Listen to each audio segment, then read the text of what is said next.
Just give me one more super chance. Pay piggy. Band-aids don't give you AIDS. Pay piggy. Just give me one more super chance. Pay piggy. Just give me one more super chat. Pay piggy. Ooh, ooh, ooh. Pay piggy. Don't make me go back to 9 to 5. Pay piggy. Wage cock ain't no way to be alive. Pay piggy.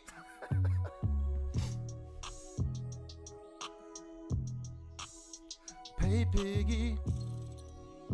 Don't make me go back to that 9 to 5. Pay piggy. I want to feel like I am so alive. Pay piggy. Pay piggy. Pay piggy. Don't make me go back to my 9 to 5. Pay piggy.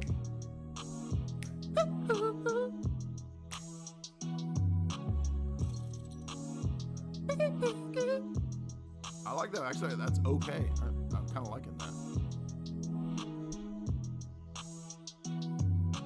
AIDS. It just ends with AIDS. Okay. Right there. Ooh, I like this. Pay piggy. Ooh, pay piggy. Just give me one more super chat. Pay piggy. Just give me one more super chance. Pay piggy.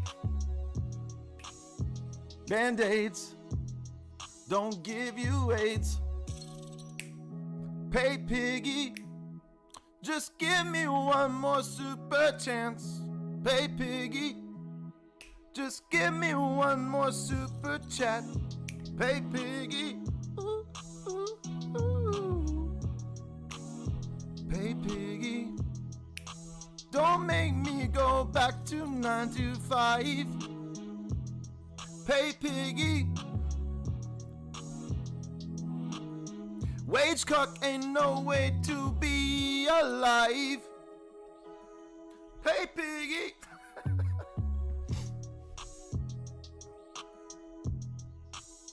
Pay piggy. Don't make me go back to that 9 to 5. Pay piggy. I want to feel like I am so alive. Pay piggy. Pay piggy. Pay piggy. Don't make me go back to my 9 to 5. Pay piggy.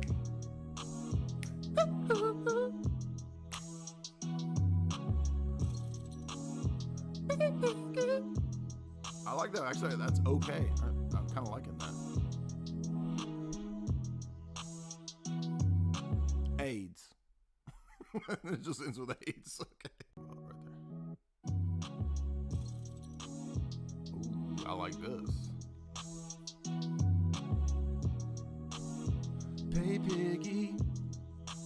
Ooh, pay piggy. Just give me one more super chat. Pay piggy. Just give me one more super chance. Pay piggy. Band-aids.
to Ragnarok.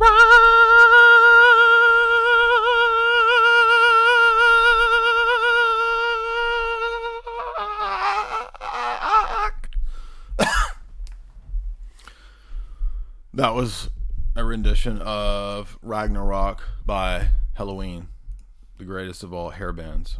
And no, I am not joking, but also being serious. You will never know. You will never know. By the way, I saw a skit of Kyle Mooney hitting on a girl without saying R's. That was a skit idea that I talked about a long ass time ago. I should never talk about my ideas on the internet, because then the internet will steal my ideas and do them. I'm just joking. I don't know that I did come up with an idea that it'd be a great idea for a skit to try to hit on girls when you can't see all O's. And they did a really good version of that. So, but anyway, what's up, y'all? The Northman, the Yankee, they call him sometimes. Them old mean people from up north, always fussing and wanting more regulations. How come your libraries down in the south are no good? Your libraries. I moved down to the south from Chicago, and the libraries ain't got none of the books I want. You know, I'm coming in trying to understand electrical engineering. I'm coming in trying to study wind dynamics, and your library ain't got nothing because I'm from the north, and we got zillions of dollars in taxes up north. But when I come to the libraries down south, all you stupid southern people, you don't got nothing in your library. And I'm serious, that's what it's like. If you've ever had people from the north, the Northman moving down south, that's what they do. They come into the library and they bitch. Well, dude, this is the south. We're lucky to have books, dummy. What are you talking about? We're lucky to have a library. And you coming in trying to expecting the local library in a 5,000 person town to have the latest PhDs on wind dynamics and the creation of that stupid hot foam slash what'd you call it? How to make that cotton candy that they put in the ceilings, right? How come you don't? I moved down here and I'm looking for insulation repair, and your libraries ain't got nothing. I'm gonna vote for more taxes. Gonna vote for more taxes. You need more taxes because your libraries. That's really what they're like. I know because my mom ran a library. Ain't no lie, my mama ran a library back in the day. And she would come home and she would say, I just can't understand these Yankees that moved down from the north and they're mad about the south. And they just expect these libraries to have everything that they got up there. I'm looking for the books and the publications on nuclear fission. And I'm trying to combine it with the latest research on ceiling fans mixed with the latest electrical engineering about how to meld it with your frickin' boiler plates in the basement boiler room. And look, we don't got none of that down here. This is Tennessee, dude. We got outhouses and trailer parks. Shout out. So you need to take your taxes, scurry back on up to the Northman. Northman. Just kidding. This is not that kind of Northman. That's a different Northman. That's the North. This is a cooler Northman we're going to talk about today. He's still kind of a mean boy. That's a wolf man over there. Watch out. The wolf pack. It's funny because remember I was talking to y'all. We've been doing a few critiques of paganism in the last couple months, actually last couple years. But remember me telling you about the wolf pack? Oh, join my group. It's a wolf pack. We're gonna go out in the woods, roll around, fart, scream, yell, chant, get all itchy. rolling in the dirt and the freaking grass. It's gonna be awesome. Odin might show up, dude. He might even come out there, dude. Odin might just like pop here, dude. Odin shows up like Jerry Garcia. Oh, dude.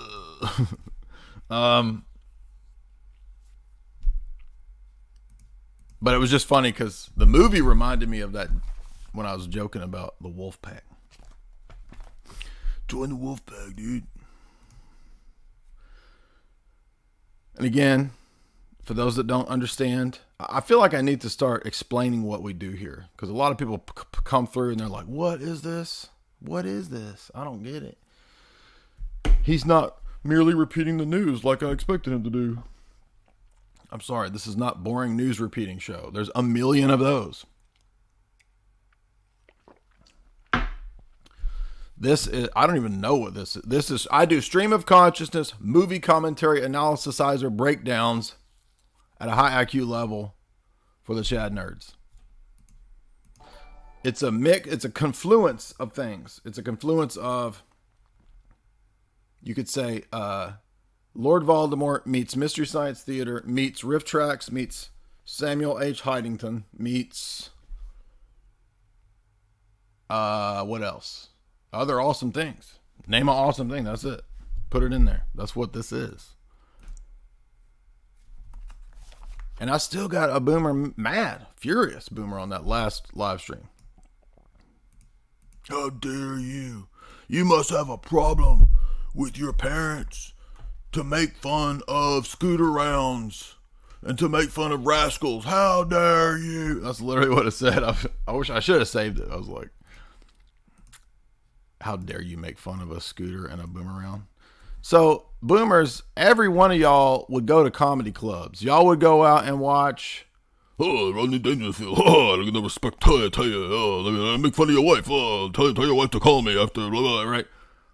And the boomers love, so funny. When you go to a comedy club in the 70s and 80s, and even in the 90s, I know because I used to watch just endless stand-up before I decided that stand-up is garbage. It's a club of freaking lame political losers. Not everybody, but largely. Not everybody. Right? We have some friends in that domain that we like. We like, Sam Tripoli, etc. But you walk into a comedy club, dude, you would get roasted. It was part of the comedian's job, the jester, to roast you, dude, to make fun of you. My brother, he went to 10 years ago. Even still, it was this way. He went to, what's that stupid thing in Tennessee? Where everybody like camps out, gets all stinky for a week or whatever. Not Lollapalooza. The successor to Lollapalooza, right? That was like late 90s when I was coming up. But there's another one they have in Tennessee. Not Coachella, but the one in, I think it's in Tennessee. What's the one in Tennessee? Y'all help me out. The Gay Pagan. No, that ain't it. That's not the festival I'm talking about. Bonnaroo. Thank you so much. I don't know why I can. Boomeroo. Boomeroo. I'm joking. Bonnaroo had Jeffrey Ross there, and my brother was telling a funny story that when he walked into the comedy tent, Jeffrey Ross saw him, and I don't even know what was said, but basically Jeffrey Ross just roasted my brother for like 5 minutes, and everybody had a blast, and everybody was laughing. Right? It's like expected. But for some reason, if I make jokes about freaking scooter rounds, rascals, why are you getting your feelings hurt, man? Some of y'all, people are losing their minds. I just have to keep coming back to everybody losing their damn mind. If you would, by the way, you can support the show. We will have super chats as the show proceeds, as you know. We will be getting into some real material, some meat. I know it's info edutainment. Everybody wants that. I know what you guys want. It's taken me years to synthesize and figure out what everybody wants. And now I think we have the perfect formula. What seems to be the best is information combined with voices and making fun of things on the screen. riffing. Everybody loves the debate reviews. Everybody loves the clips where we watch James White and Paul Washer and all that. And so that's what we're going to be doing. That we're going to synthesize it. I have to also mention to everybody, going to be taking a break from everybody else's podcasts. I'm sorry. I know that a lot of people, we actually had a few ready to go, but I just had to reach out and say, look, no offense to anybody with smaller channels. Love you guys. But I basically never said no to an interview in the last 7 years.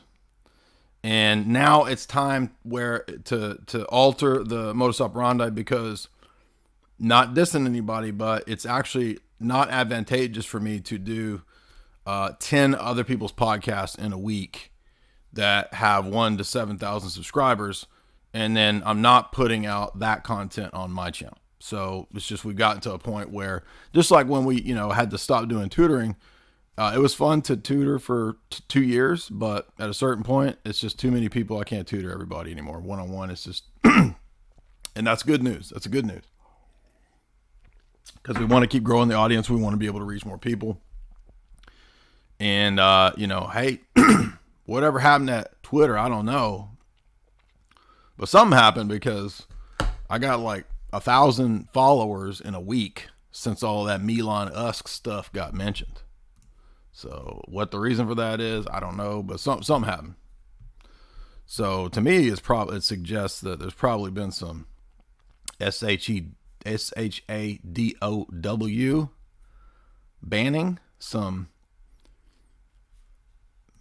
ring wraith banning.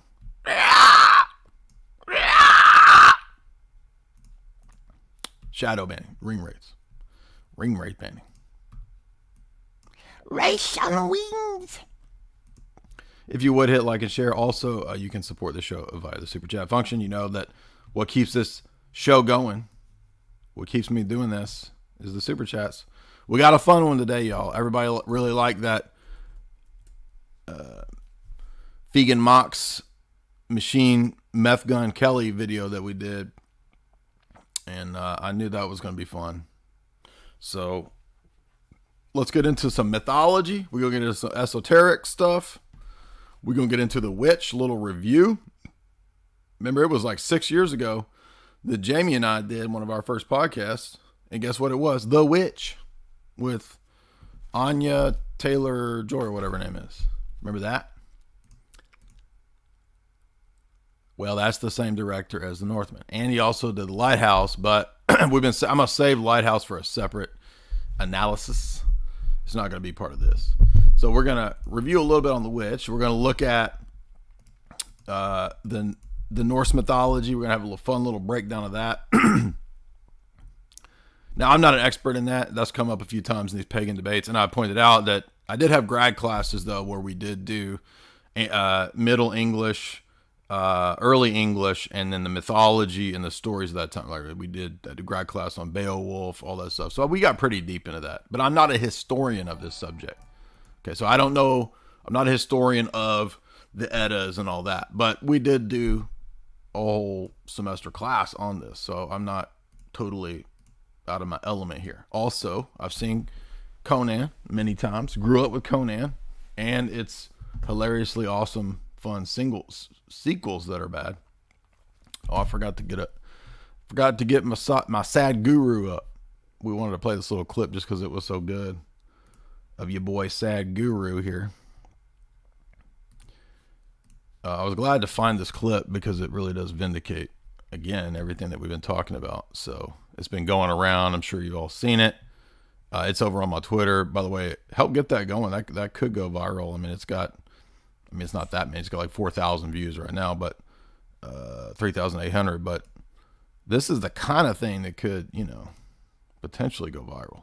The only thing that goes viral anymore is like 30-second clips. That's about it. So internet's basically broke. Your mom ain't paid the bill.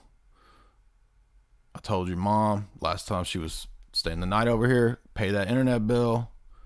Your mom forgot to pay my bill. So get that straightened out. I have to send her a little sassy little email if she don't pay the bill like she said she was going to. Anyway, so look, this is going to be fun. Check this out. We're going to look a little bit at the trailer. I got to remember to turn these sounds down because they'll ding it for the freaking copyright of the music. And that's what I never know. I never know which one of these will have like a copyright music thing going. Remember this classic too? Father Frost, aka Jack Frost. That's a Mystery Science Theater classic. We're going to be watching the Father Mushroom sequence. Why? Because it ties into one of the things that Kotel covered, which we will also play a little bit of that, is the alter evil doppelganger of Santa Claus, Sphincter Claus, whatever phrase he gets, right? There's a Siberian version who is like a shaman. And I think that's what was the character in Jack Frost, if you remember that, if you're old school Mystery Science Theater fan, of Father Mushroom. He's like a mini Santa Claus. Mini Claus. But that's a really funny sequence too. But that movie actually is based on a blending of a bunch of Nordic, Norse and Rus mythology. Terrible movie, but a pretty much a classic Mystery Science Theater episode. And then we'll look at a little bit of the nods to Conan, and a little bit about the Baphomet in regard to the witch. So how are we going to, let's see. Let's kick it off with, oh yeah, witch. I got witch notes. So you remember, and now I don't know this much about this director, so I haven't looked into his own worldview or whatever. Maybe he's a neo-pagan. I don't know. But he does seem to. Now, in The Witch, I don't think The Witch was intended to be a It's not a toxic masculine movie. I think it was supposed to be a feminist movie. So, if you think about it too, that was right. That movie came out right when the Satanic Temple had kind of made their quest to put up their little statue, and they put out this public endorsement of the witch. We've seen all of these freaking millennials and Zoomers people are adopting, endorsing witchcraft. This went crazy on TikTok for some reason. All these little teen chicks thinking that they're witches. And there was an article a couple years ago that like all of the millennials have dropped.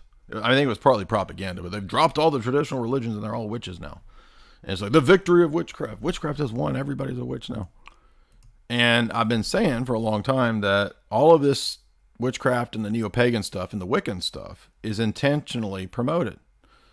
And many of the people involved in this scene come out of the Crowleyan era and ethos. A lot of Crowleyans involved in this. So somebody was like, you're totally wrong that they're promoting neo-paganism. Totally, they hate it. They want to shut it down. Not your dumb, goofy Fed thing on the internet. They're not going to tolerate that. Well, they might tolerate that. No, I'm talking about these movements, co-opted, COINTELPRO types of things. And they also serve a larger global agenda because they end up promoting the green stuff, the austerity, green agenda. And that's a huge part of why these religions, which are nature worship religions,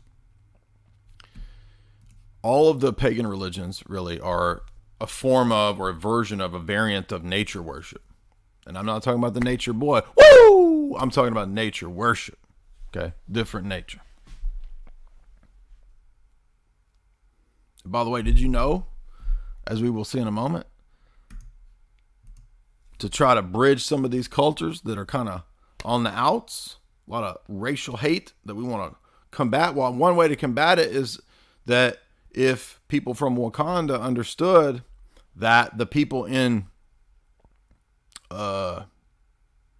Valhalla, holla, did you know that it all got started over a freaking weave? So if the people in Wakanda understood that the whole fight in the Norse mythology was over a weave, literally, we could have some reconciliation. That's what I'm trying to work towards over here. See what I'm doing? You see what I'm doing? Peace, Nick, baby. What's up? You understand? Did anybody get that joke? You'll see. You will get it in a moment. But back to the witchcrafts. By the way, do you have essence of lizard in a container? Do you have secret trinkets full of some kind of urine? Do you have various powders and dusts upon your shelf or upon your spice rack? If so, you may be a witch. Time to get rid of those spice racks. Time to throw out that stuff. You don't need the semen of a newt. Okay? I'm trying to help y'all. It's time to repent. But this is being promoted. I can't believe people can't see that this is being promoted. Come on, man. You can't tell that witchcraft and Crowleyanism are being promoted? And yes, a bunch of the people who started Renaissance fairs, the LARPing scene, fantasy fiction, not only were they a bunch of convicted PEDOs, they were also, many of them, into your boy Aleister Crowley. And by the way, Wicca is a fake made-up religion, dummy. Didn't you know that? You fell for that? You thought that was real? That's an old creepy dude who made up his religion after graduating from Crowley's grad school of religions, so that he could get women out in the woods, back in the yard, naked, so he could smack butts. That's it. His religion was so he could whip butts with switches, because he was a creeper. You didn't know that? Yes, that's what happened that's all Gerald Gardner's cult was, dude. Cha-ching, wake up. I'm trying to tell y'all. Anyway. But I bring that up because even though the witch is probably kind of antithesis, Calvinism, and the American Puritan ethos. Now, the bad part about this is that what happens with American being birthed out of the puritanical ethos, it causes a swing to the opposite extreme. That makes sense? I don't know why the connection is dropping and popping. I ain't going nowhere. It's the connection popping off. But there's no problems over here. So I don't know where it is. Oh, okay. So it's dropped down. Normally I get 9,000. And now it's dropping off.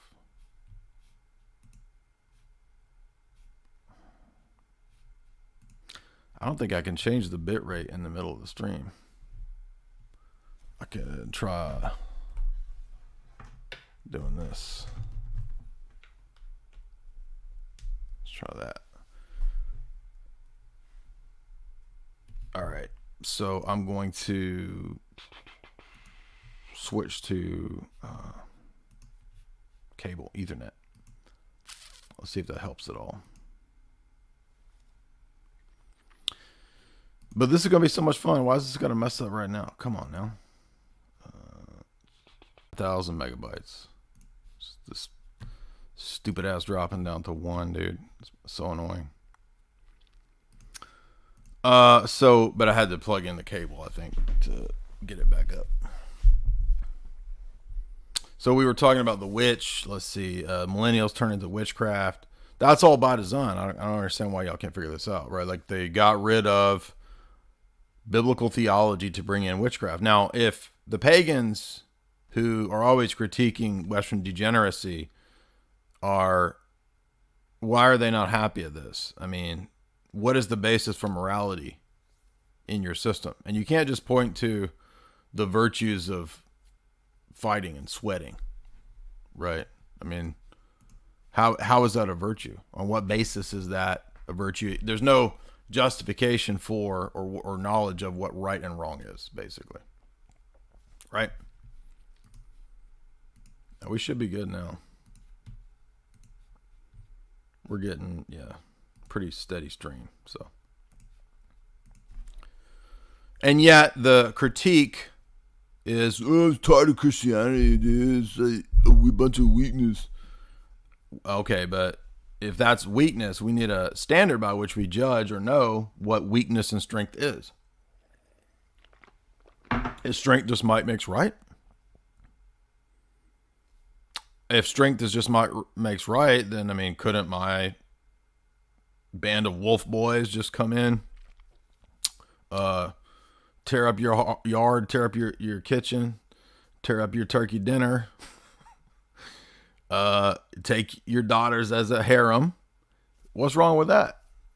Right? That's just might makes right. So now you need some reason to say, oh, no, that's not right. That's wrong. When you do that to me, that's wrong. But as we've seen in every debate with the pagans and with the Northmen, who aren't really Northmen. By the way, I'm probably real Northman. I mean, I've got blue eyes, red hair, red beard when I grow it out. So, but I don't know. I don't actually know my lineage other than English, Scottish. So, it's only a bunch of fat dudes on the internet trying to play like they're real Northmen. You ain't got blue eyes, boy. I'm a real Northman. Now, the witch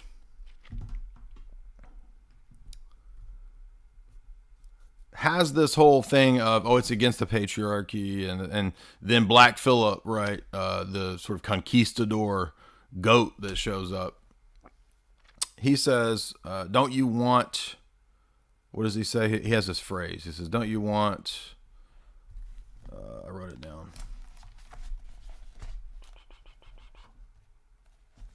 Don't you want to live deliciously and see the world? Right? Because of the repression and the silliness of the puritanical system. Right? Puritanism is actually a form of Gnosticism. And so the weird part about the witch is, like, the religion that's supposed to be, quote, Christianity is really just a weird Calvinist Gnosticism. And so it's like two versions of paganism, right? Because then she eventually makes the pact with the devil, with your boy Black Phillip. Black Phillip, get it? And then in Gerald Gardner fashion, she decides to head out in the woods, strip down, and dance around. Have a little fun. Have a little Sabbat.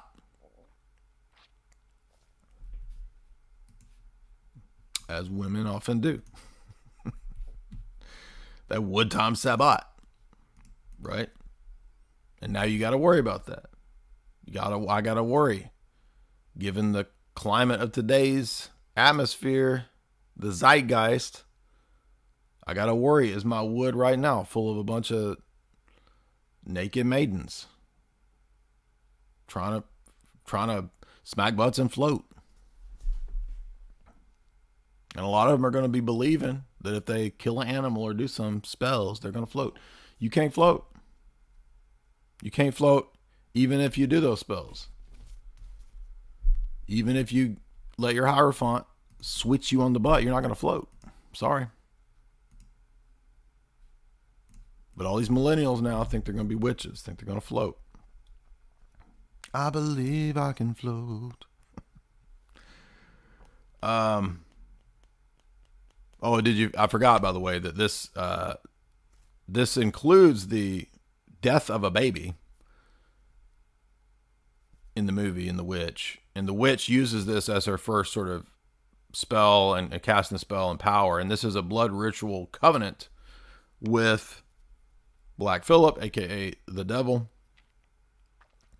And the devil is set over against the dad, who ends up being this puritanical Calvinist lying hypocrite. And everything that he does just furthers her rebellion, right? That just makes her want to be more of a feminist, until eventually she just gives up and is like, all right, I'm out of here. I'm on Team Devil. She's into those dark arts, as Theo Von says. Get you dark arts. The devil represents freedom, lust, sensuality. The Puritan religion represents iconoclasm, barrenness, austerity, a lot of freaking sweaty work with hay, which I'm not interested in.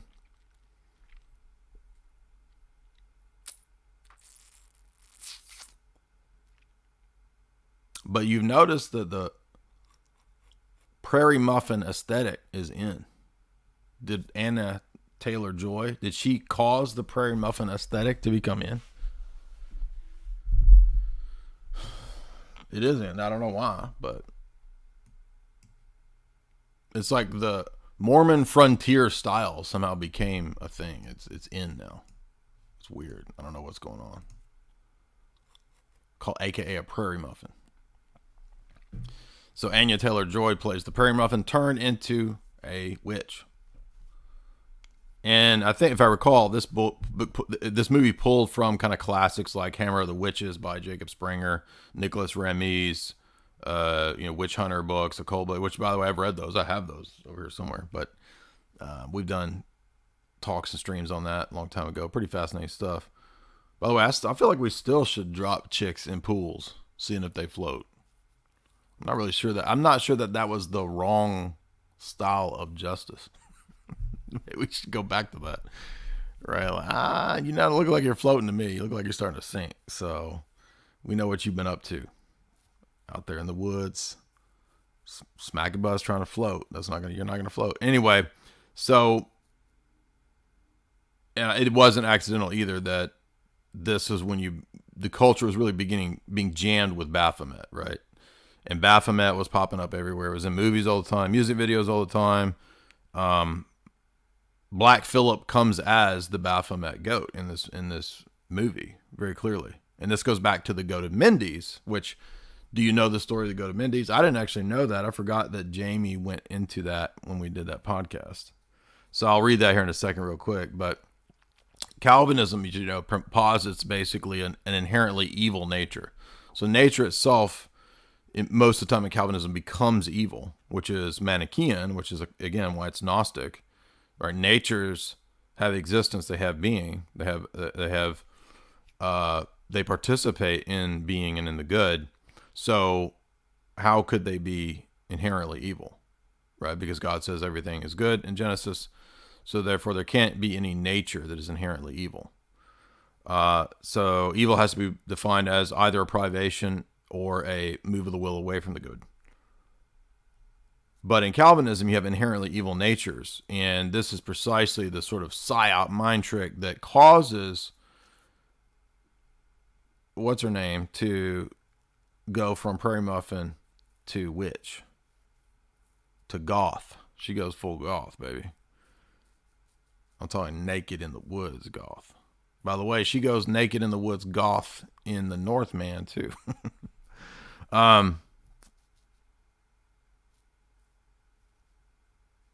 But if all events are decreed directly by God, and God is the sole, primary, and only direct cause, there's no secondary causes, then it stands to reason that evil is just the direct action of God as much as the good is the direct action of God. And by the way, that's why both Islam and Calvinism have basically been occasionalist in their philosophy. So you can see then why the reaction against that would be people, I don't want none of that. I want to be a hedonist, rolling in the feces in the woods, Satanist now. Because there's only two options, right? You're either an austerity ghoul Calvinist, or you're a libertine goth chick rolling around in the woods.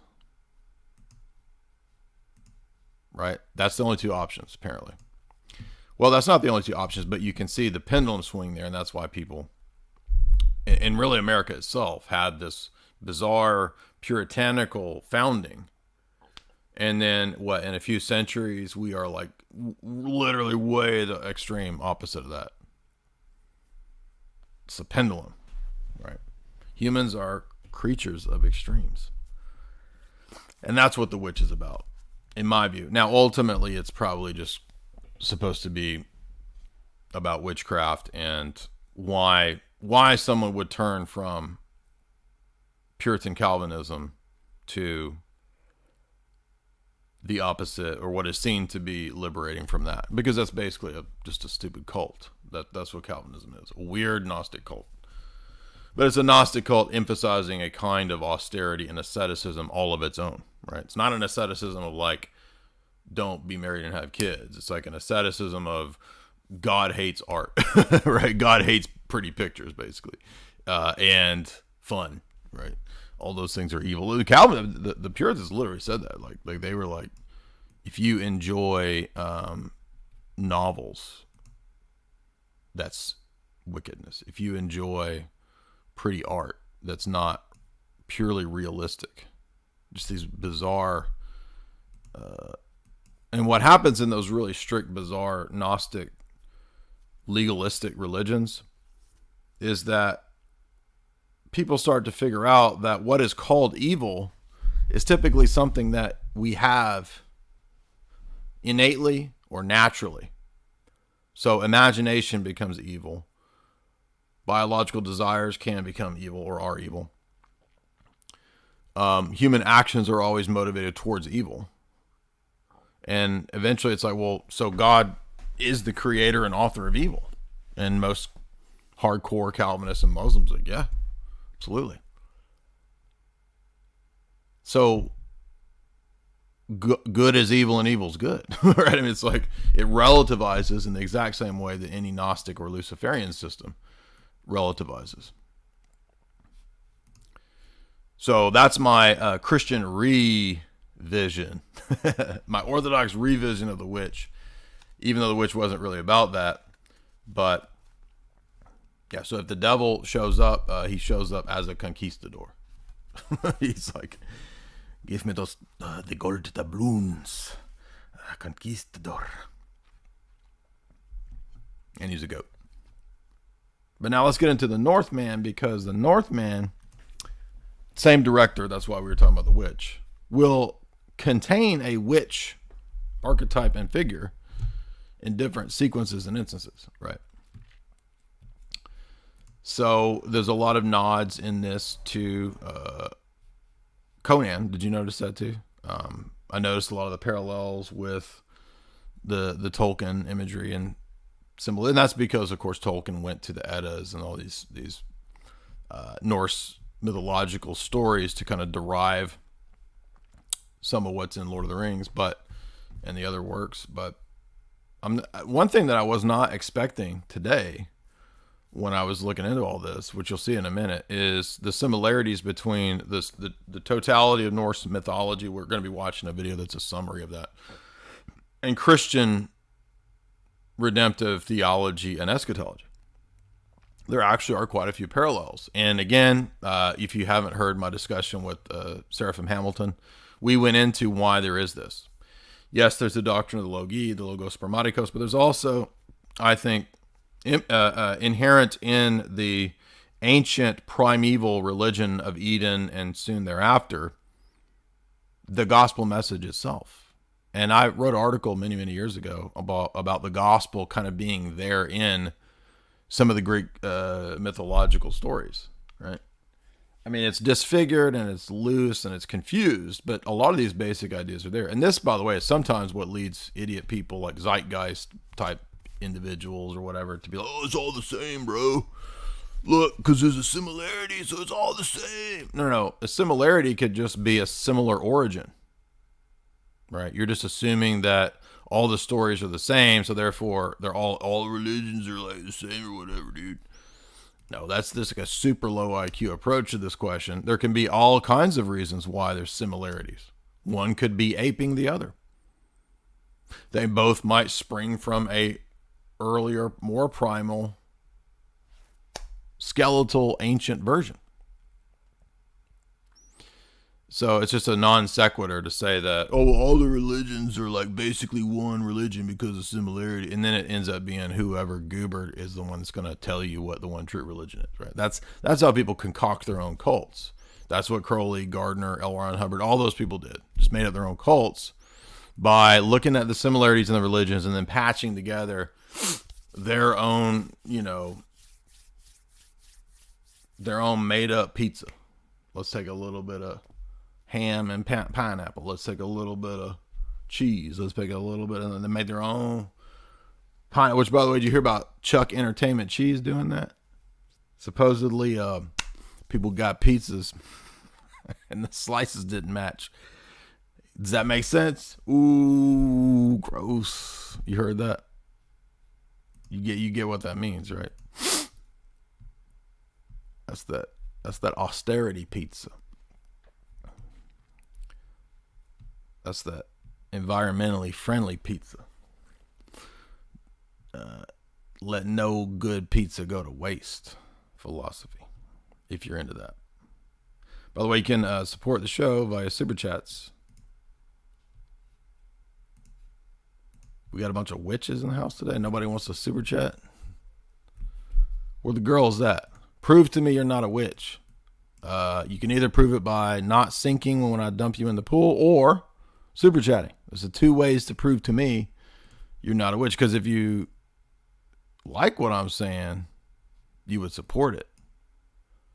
But if you're not Super Chatting, by default, you are not supporting it, meaning that you are a witch by default. Better Super Chat me right now. I'm your Witch Finder General. I'm the Malleus Maleficarum, baby. So, one of the umpteenth hundred tribes of the Skarsgårds is the main Conan king figure, if you don't know. And that's him. That's your little boy right there. And he ends up... I got to tell you about the liturgy sequence. That's the best part, right? Now, he's waiting for his dad to come home. His dad's been away at battle, and dad is Ethan Hawke, who shows up. And you can tell right away that they don't have the best bedroom relationship, right? Nicole Kidman and Ethan Hawke. She's pulling that Bill Harford style psyop where, just like in Eyes Wide Shut, she's like, oh yeah, yeah. And we get the impression that she's been intimate with the uncle, the brother, who looks like an old Roosh, by the way. Now that was pretty clear. I think a lot of people might not have caught that given where the movie goes. I caught it. It was pretty obvious right away. But, as the movie's unfolding early on, I'm thinking, oh, this is cool. The Viking epic. Okay, I like where we're going here. It's going to be it's very Lord of the Ringsy, Riders of Rohan aesthetic going on. That Rohan vibe, that Rohirrim vibe going. And then suddenly, and everybody who's seen it knows what I'm talking about. Suddenly they go to Willem Dafoe's church. Bro, let me tell you, don't go to Willem Dafoe's church. Okay, you're not ready for that. Because I'm talking about not only is this a doggy bowl burp liturgy, it's a brap liturgy. Like, to make it out of that liturgy requires it requires more than the daily brap. It requires a special brap, if you know what I mean. I'm not joking. So this is the sequence right here, right?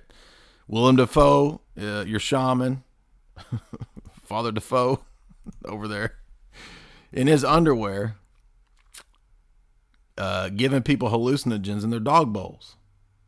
Number one, don't eat out of a dog bowl. If somebody's handing you anything out of a dog bowl, don't eat it. Okay, especially any meat product. Especially not something with bones in it. If you are eating out of, if that dude right there hands you a dog bowl full of anything, you should not accept that. But that is the liturgy of this tribe. So, by the way, everybody cheering on for paganism to return. Base paganism, bro. Base paganism. I can't wait for the tribal paganism to return. Do you want to be eating out of dog bowls? Do you want to be tripping balls looking at Willem Dafoe? Willem Dafoe? Yes, I'm talking about this movie. Within 5 minutes, a Viking epic has a gigantic fart. And it's part of the liturgy. And I'm not joking.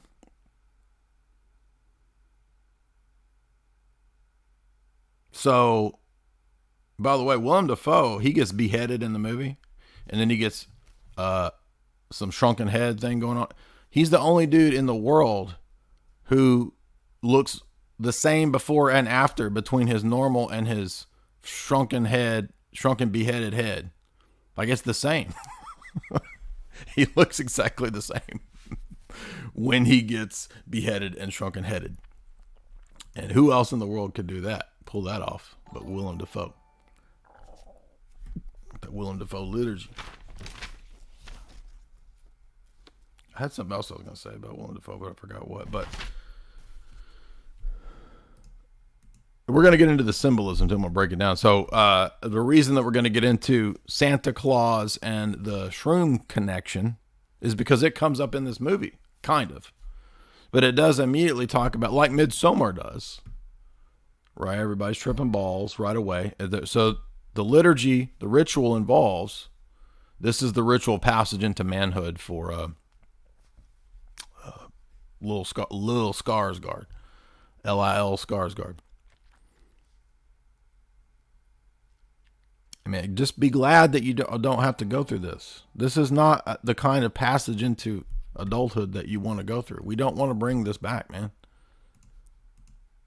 I don't want old homeless dudes in underwear feeding me anything out of a dog bowl for me to become an adult. That is not the religion you want to bring back. We're going to bring back paganism, bro. We'll be listening to Varg. When I go to the mall, they'll be playing Burzum. When we take over. When Thor is victorious and we reign from the halls of Valhalla. Anyway.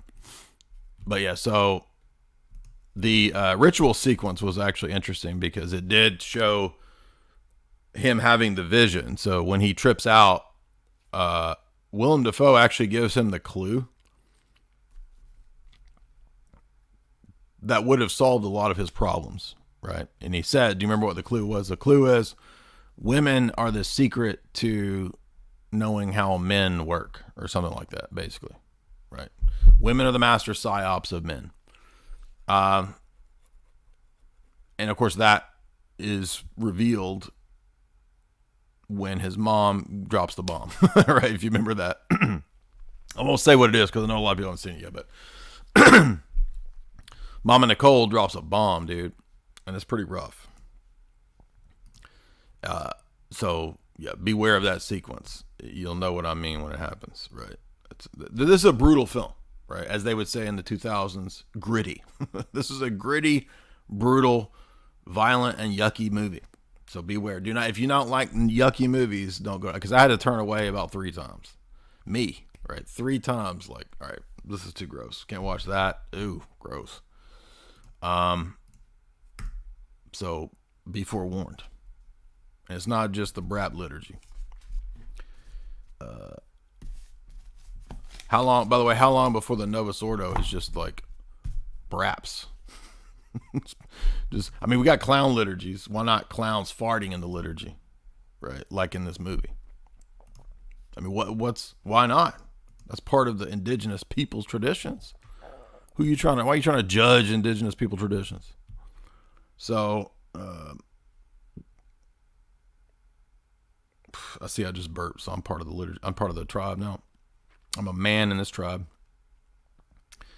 Yeah, so you get the idea. There's treachery abroad. Uncle kills daddy.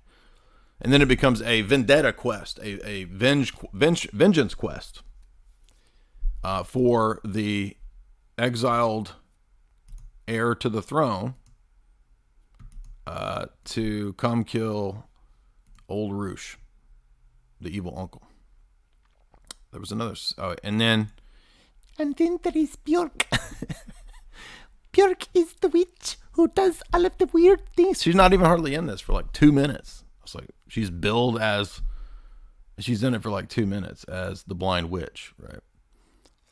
But the reason this is significant is because everything that the otherworldly, mystical witch shaman people say are clues for the hero on his quest. And, like most heroes, he has hubris. He has pride. He's blinded originally by his hubris. Sounds like a car. Like a Japanese car from the 1970s. Hubris. Oh, drive the hubris.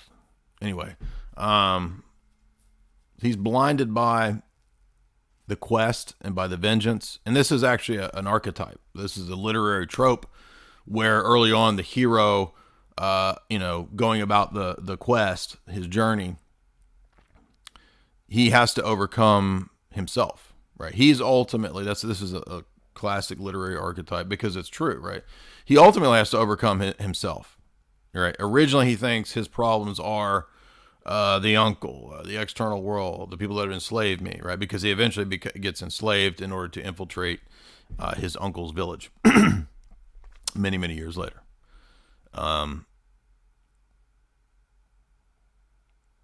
And if he had, and the message is always, did you listen to the wise shamans and shamanettes who gave you the clues?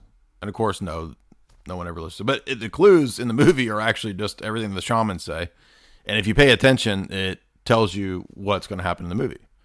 Because Willem Dafoe says, watch out for women. They know the secret of men. Of course, he's too young. He doesn't remember that. Until later on, his childhood visions start coming back to him. Bjork being a weird over there is like, for Bjork, is there a normal, right? Like, is there such a thing as a normal for Bjork? Because she's always like that. I'm trying to remember what her clue is. Her clue is about his tear or something. And, he's a dog, a beast that has only known rage. He's forgotten his quest. So his anger and his hatred, when he's part of the wolf pack, right? He becomes this mercenary wolf boy that's just like a raider, right? He's going around raiding and attacking villages and enslaving people and killing people for other people, for other forces or what. He's like a mercenary raider, wolf boy, the wolf pack. And then he learns that he's kind of forgotten his quest. And then Bjork reminds him of that.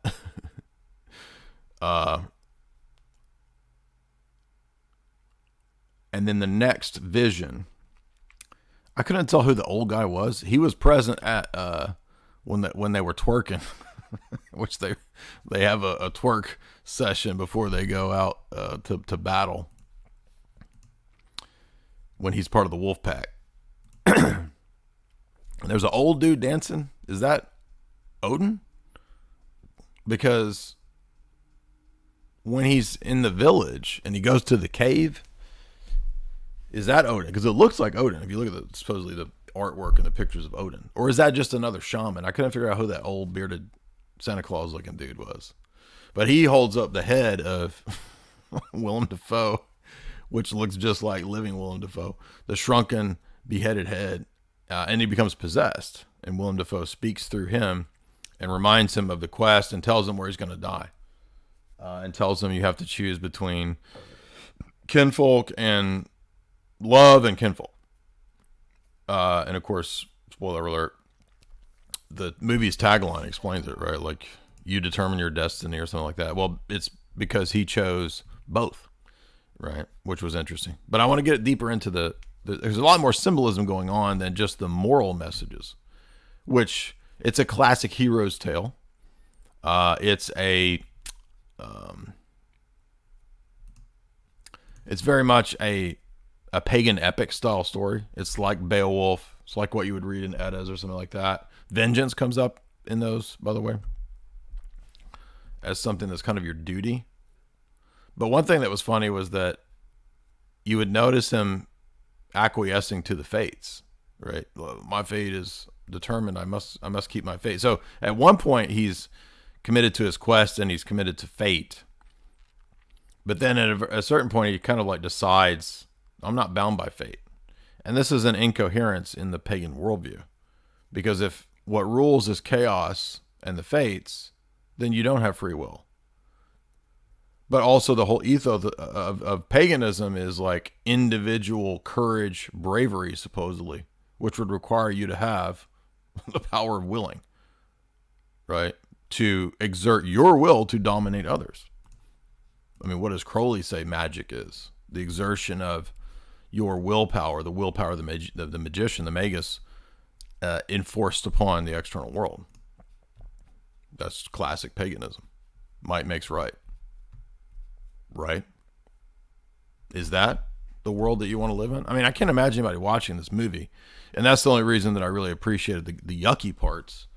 Was who in their right mind would want to return to this? It's gross, dude. Yuck. I'm talking about urine in jars. I'm talking about people cut up, put into horse shapes.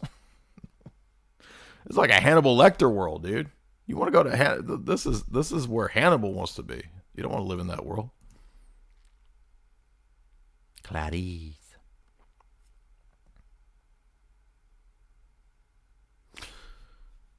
So anyway, before we look at a little bit of that, let's get into this video, which was fun, which might be enlightening to a lot of us, because I didn't actually know or remember a lot of this.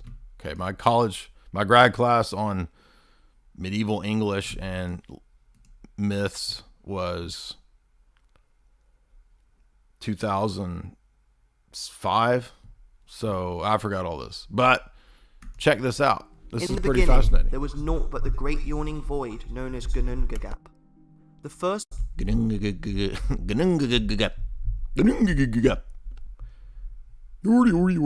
anytime I hear these words, I can't help but think of the Swedish Chef. I'm sorry. So all the Nords are going to be mad and seething right now, but when the Nords get mad and the pagans come along, they start talking smack. From now, I'm just going to go. So the void is literally called that. The realm to form was Muspelheim in the south, a bright land engulfed in fire and guarded by Surt with his flaming sword. To the north formed Niflheim, the freezing land of fog. Niflheim? That's a good place to name the frozen lands, right? Niflheim, because, well, I think you guys are. I think my audience is high IQ enough to get my lowbrow jokes. Containing the spring Hevergilmere, from where the primordial rivers began to flow. These rivers...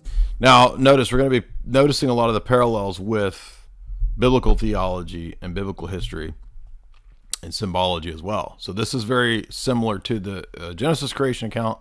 The rivers that flow out, the 4 rivers, right? Euphrates, etc., mentioned in Genesis whenever Eden is first created before the fall.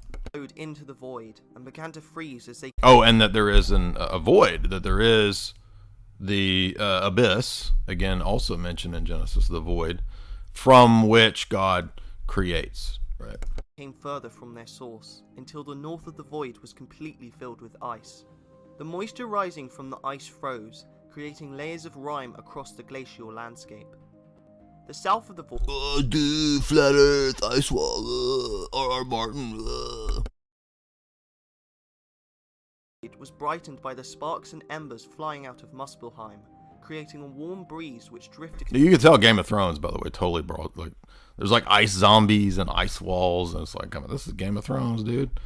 Vikings just ripping off Game of Thrones, boy. Towards the icy north. When the rime was touched by the breeze, it began to melt. Droplets came together as new life and took the form of Ymir, the first of the frost giants. When Ymir lay down to sleep, the sweat from his left armpit formed 2 children and his legs formed a 6-headed son. Who's going to make fun of Christianity when you're over here like, the children were formed from the sweat of the armpit, and I believe that. right? Like, I mean, You believe in a god that like died on a wood. By the way, guess what? In the pagan Nordic mythology, Odin dies on a tree and is stabbed by a spear. He hangs from a tree. So wait a minute. I thought that was the thing to make fun of, but Odin actually does that too. Wait a minute. What? From them descended the frost giants. The drops from this rhyme then. Dude, all this is like medieval Dungeons and Dragon boys. This is medieval Magic the Gathering cards, right? That's all this is. This stuff is goofy, dude. Now, there's interesting elements, and I have a worldview from which to critique it, by the way. I have a basis for these accusations. But, come on now. You talking about worlds and people being formed out of armpit funk? But the Trinity is dumb. Creation ex nihilo is dumb, but your offspring come out of your armpit funk? And that's what? Form the cow Adumla, whose milk Ymir used for sustenance. Right, you're not supposed to drink that right out of that thing, dude. That's gross. Adumla sustained herself by licking the salty, rime-covered stones surrounding her and Ymir. On the first day that she licked the stones, Dude, get a cup, man. Other people gotta share them udders. Get a cup. There's a bunch of cups in the cupboard, dude. You ain't gotta do that. It's making me mad. Stones surrounding her and Ymir. On the first day that she licked the stones, she uncovered the hair of a man. On the second day, his whole head appeared, and on the third day, he was completely uncovered. So basically, a popsicle, right? Or humans came out of popsicles, or licking until the person's there. Number one, who encased man in a popsicle to begin with? A juicy pop.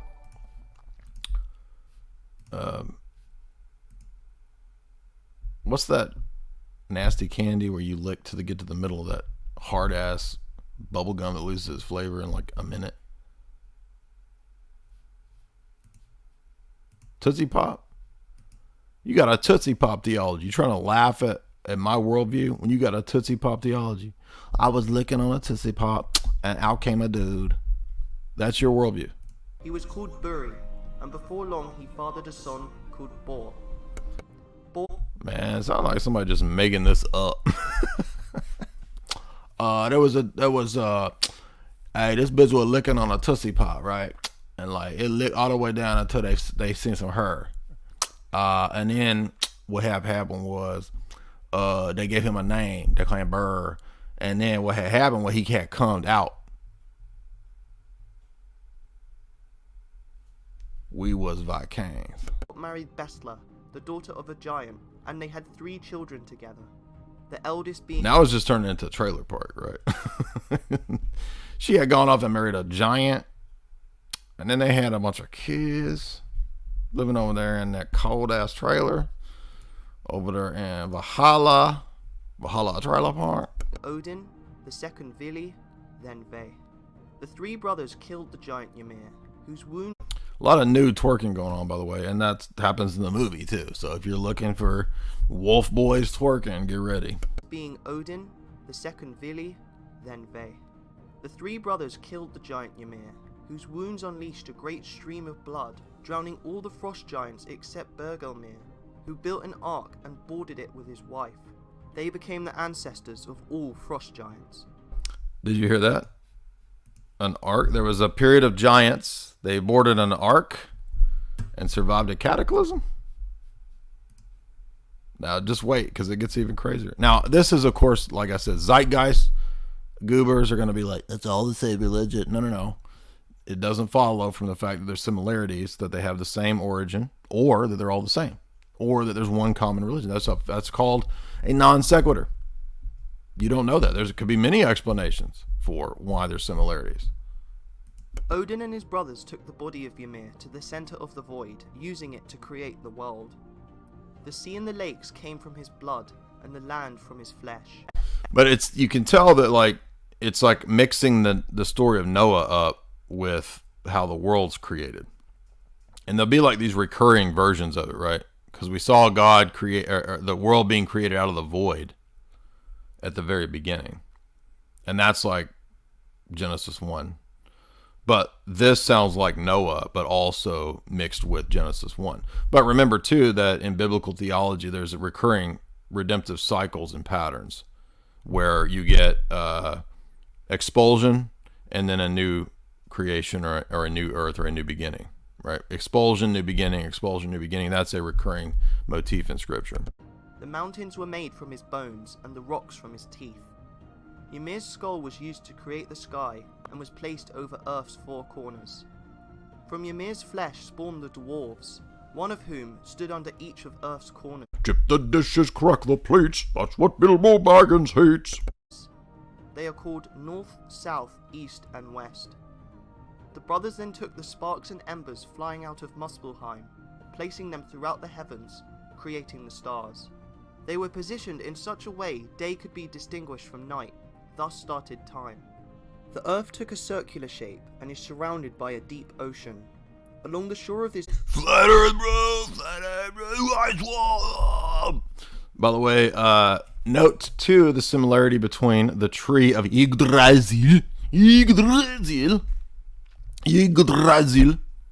That's a fun word to say, I have to admit. Probably the funnest word.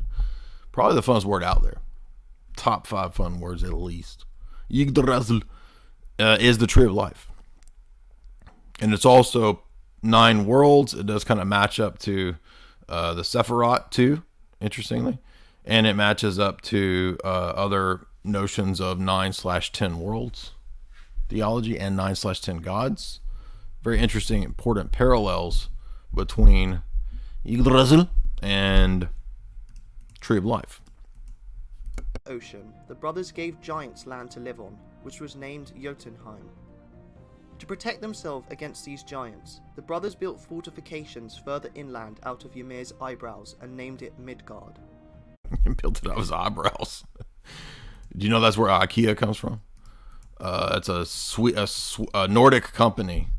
It originates from this, right? So it's all basic. Never mind, that was dumb. Finally, they took Ymir's brains and threw them into the sky, creating the clouds. That tree right there built from IKEA. From driftwood, Odin and his brothers created new life. Odin giving them breath and life, Vili intelligence and feeling, and they form, speech, hearing, and sight. Again, very close to, you can tell a lot of this is super Tolkien, right? You can tell where he got all this stuff. Center of the world, a place to call home.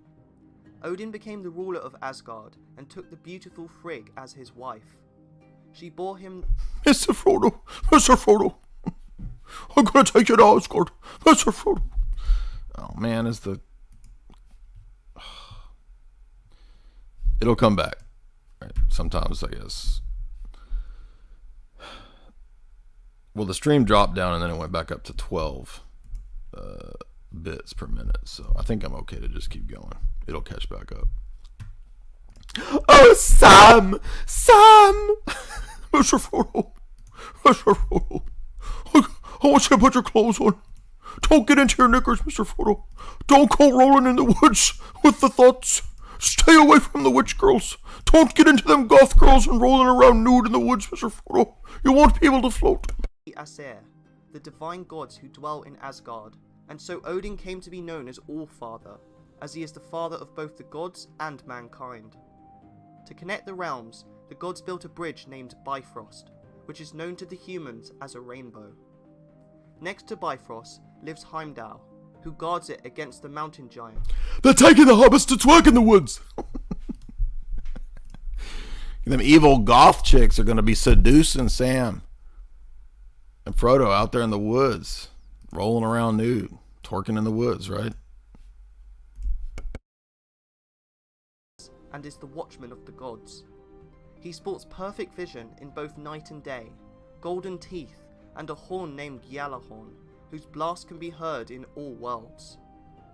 In Jotunheim, a giant named Now the horn is interesting because that'll come up in Ragnarok too. By the way, at the end of the world, the horn will come back as, I mean, that's the trumpets of Michael and the archangels in the Last Judgment, right? Again, fascinating parallels. By the way, there's more. Just wait.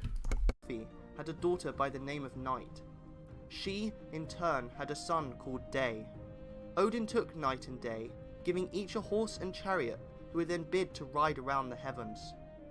On Earth, a boy Mani, meaning moon, and a girl Sol, meaning sun, were taken and placed in the heavens by the gods. Sol pilots the chariot pulling the sun, with Mani controlling the moon. The siblings move across the sky with such haste as they are...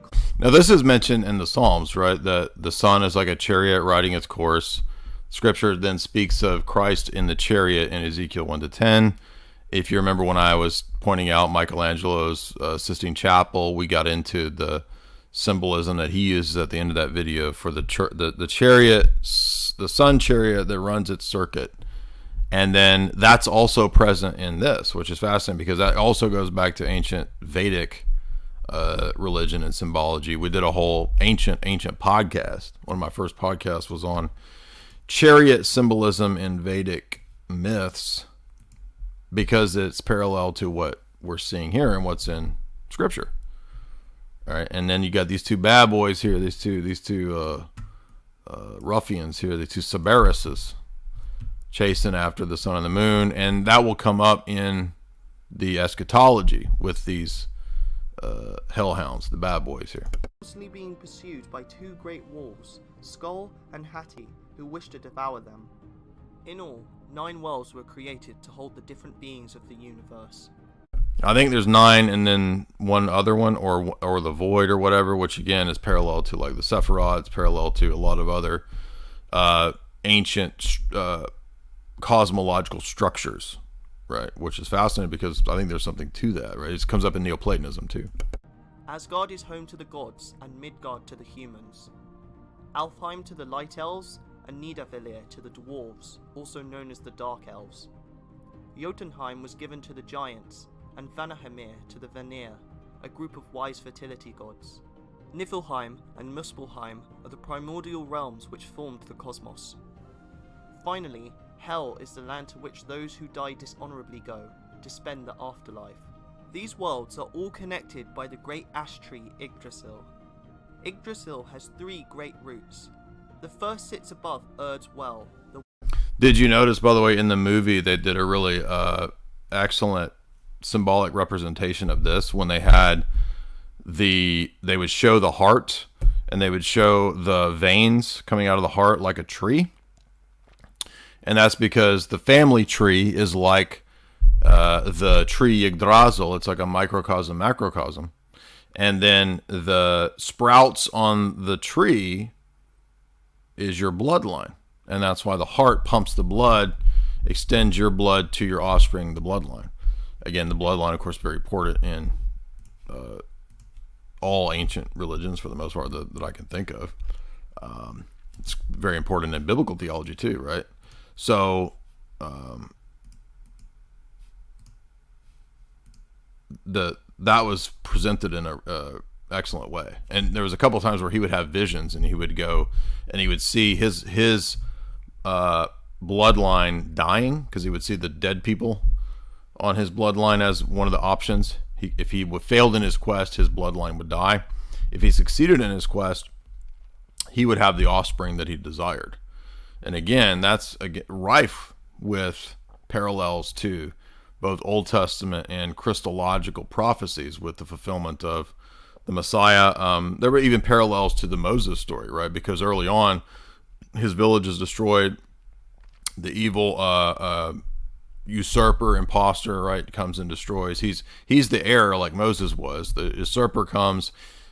He has to float away like Moses did. And he goes and he becomes a slave like Moses did.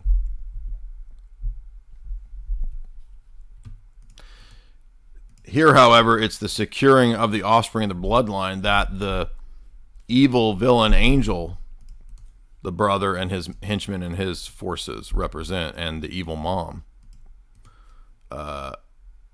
the hag maiden, right? The winch mage. The winch mage, aka Nicole Kidman, right, gets her revenge. Almost. Well, she kind of does.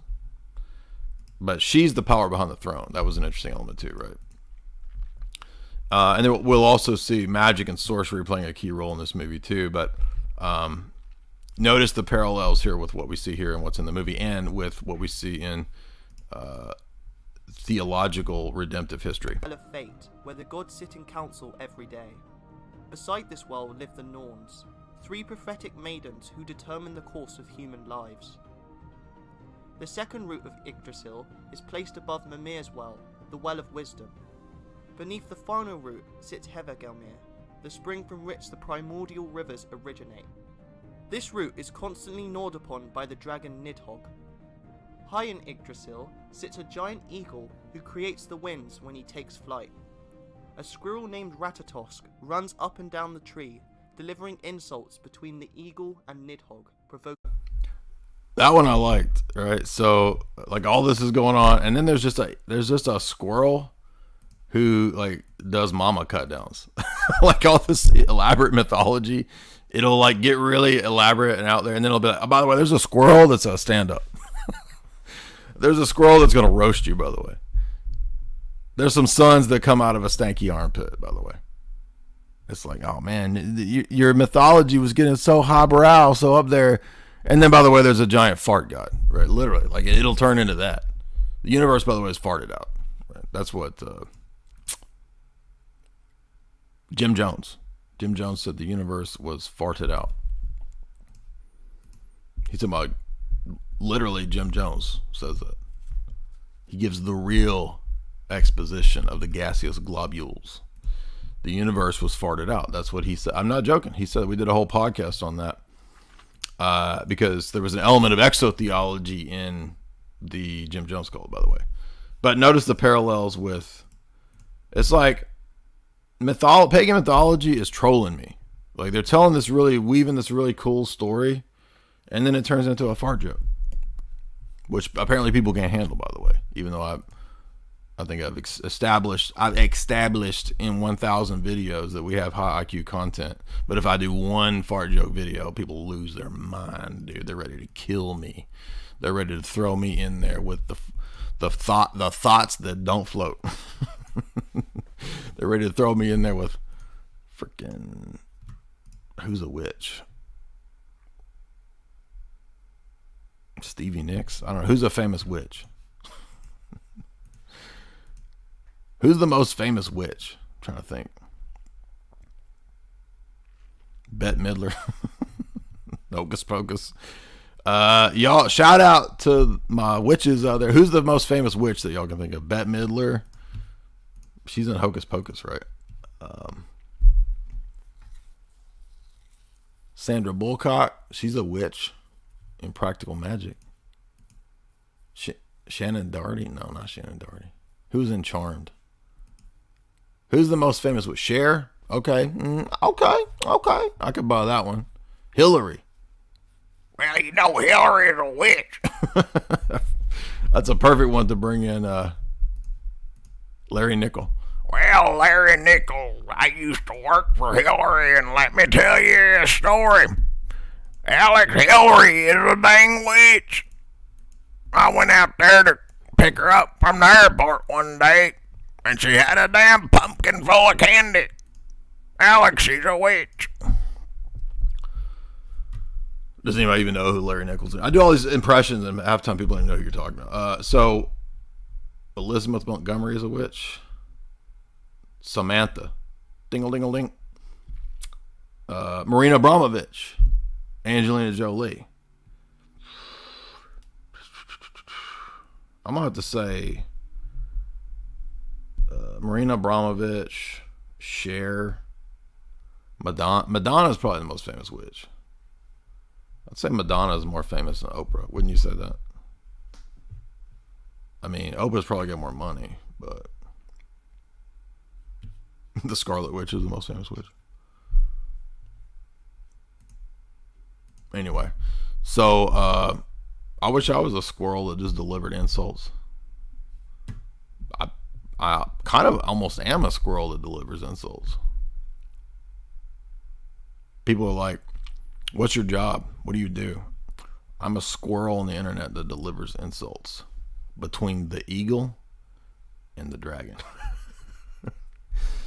I should put that in my bio. Nobody would even understand that, right? Like 5 people that know about Norse mythology would get it. What is it? What did they say his name was? I gotta find this guy's name. He sounds like a character right here. I want to meet this dude in the afterlife. It's a giant eagle who creates the winds when he takes flight. A squirrel named Ratatosk runs up and down. Ratatosk. That sounds like a stupid C.S. Lewis name right there. Tree, delivering insults between the eagle and Nidhogg, provoking each. He's just playing them off against each other. You see that? That's some squirrel psyops. Squirrel ops. Just trying to provoke the dragon and the eagle. Odin, the Allfather, Lord of Asgard and the eternal seeker of knowledge, despite wielding immense power, values wisdom over all else. Now this is interesting because on the one hand it sounds like the way Solomon and God would be portrayed according to Solomon, right? The God of wisdom, etc. Which is true and biblical, but then you notice that suddenly Odin seeks knowledge. He lacks knowledge, so he's not omniscient, which is interesting. So the anthropomorphic gets overextended in paganism. That's another element of paganism, is that anthropomorphic elements are like over the top, right? I mean, the gods will be over there freaking stinking the room up. I'm not joking. You dissing me because of fart jokes. Do brap theology plays heavy into pagan mythology. You didn't even know that. In his thirst for knowledge, Odin visited Mimir's well, whose waters hold the secret to great intelligence. The guardian of the well, Mimir himself, was not ready to so willingly share the gifts of the well, and so asked for a sacrifice from Odin to prove himself worthy. This sounds like Jacob, the well, or again, interesting parallel stories pop up. Odin gouged out one of his eyes and dropped it into the water. Impressed, Mimir offered Odin a drink, who happily accepted. Odin then sought the Norns, who shaped destiny by carving runes, which are Nordic letters, into the trunk of Yggdrasil. Now, this also is similar to biblical ancient Hebrew theology, that the letters in the... I'm not talking about stupid gematria, okay? Be very clear here. I'm talking about the biblical doctrine that God's words create the world and give things form and so forth. That's the logi doctrine. Logos, word, logi, words of God. So the words of God is what's being expressed here. This is a form of logi doctrine, even though it's confused and garbled with superstitions and pagan stuff. It's the same idea. So there is a kind of a perennial religion. It's just that it's orthodoxy. That's the one true perennial religion. And then you get the seeds of this elsewhere that are confused, muddled, cluttered, and disfigured and jumbled up, right? Determined to acquire the power and wisdom the runes could impart, Odin sought them out, but would once again have to prove himself worthy. The bones! The bones! Willow! The bones tell me nothing. Odin hung himself. By the way, this part's really cool. Tell me that doesn't sound just like the freaking wizard in Willow. Come on, dude. Come on. I'm giving you Finn Rizal. I'm giving you a perfect rendition of the wizard from Willow. And somebody has the audacity to question my skills and impersonations. I'm the best impressionationist. Don't you dare doubt me, son. You get a booty switching out back in the woods with Black Phillip. By the way, you can support this show via the Super Chats function, which is through Streamlabs. And if you're new here, what does this do? What he do? What this person do? I do crazy stream of consciousness, weird commentary on the things that you see me commenting on. That's what we do here. And it's weird. And stream of that's me, dude. That's how I roll up in here. And by the way, this is totally Christian imagery, which this shouldn't seem strange to us, by the way. If clearly some of the Sibyls, the Sibylline oracles, not all of them, there's a bunch of fake ones, but at least one or two are true, right? And it makes sense in our theology. Also, Balaam in Numbers, the pagan prophet who prophesies the Messianic age, even though he was not a true believer, even though he was not of the people of God, he was a pagan prophet and he did prophesy. Especially towards the end of Numbers, he has Messianic prophecies. So if Balaam can prophesy, again, we did a whole stream with Seraphim Hamilton on this. Why would it seem strange that we would find the gospel in a muddled way encoded in things like this? Of course, makes sense to me. By the way, listen to this. From a branch of Yggdrasil, whilst impaling himself on his spear. Is that not the spear of Longinus? And is that not the crucifixion? You worship a dead god, dude. You like weakness or whatever. Oh, you mean like your religion has the same dying god? And then it turns into all the religions are the same because God dies and like resurrects or whatever. It's in like all the religions. But then Christianity is not like all the other religions. Because that's weakness. I mean, you see how inconsistent and ridiculous these people are? He also forbade the gods to give him food or water, leaving him to starve in pain for 9 days and nights before the runes finally revealed themselves to him. From them, he gained invaluable knowledge and could now wield runic magic to help heal and shield his allies or smite and crush his enemies. So you get this idea of a process of deification after he hangs on the tree, right? Deuteronomy predicting the Messiah's death. Cursed is everyone who hangs on a tree. Christ becomes as if one cursed. Not literally cursed, but he becomes as if one cursed. To then resurrect, which St. Cyril says is the finality of the process of deification. The resurrection is the deification beyond even the blameless passions. And then Christ is victorious, and then we have the warnings of the second coming. And Ragnarok, boy. Right? You see the parallels, and it keeps going. There's more parallels. It gets crazier. Odin's true goal is the gathering of knowledge in preparation for Ragnarok, the end of the world, in a desperate attempt to delay it. To prepare for the climactic fight, Odin sends his Valkyries, a group of divine maidens he commands, to every battle to decide who will be victorious and who will die. They then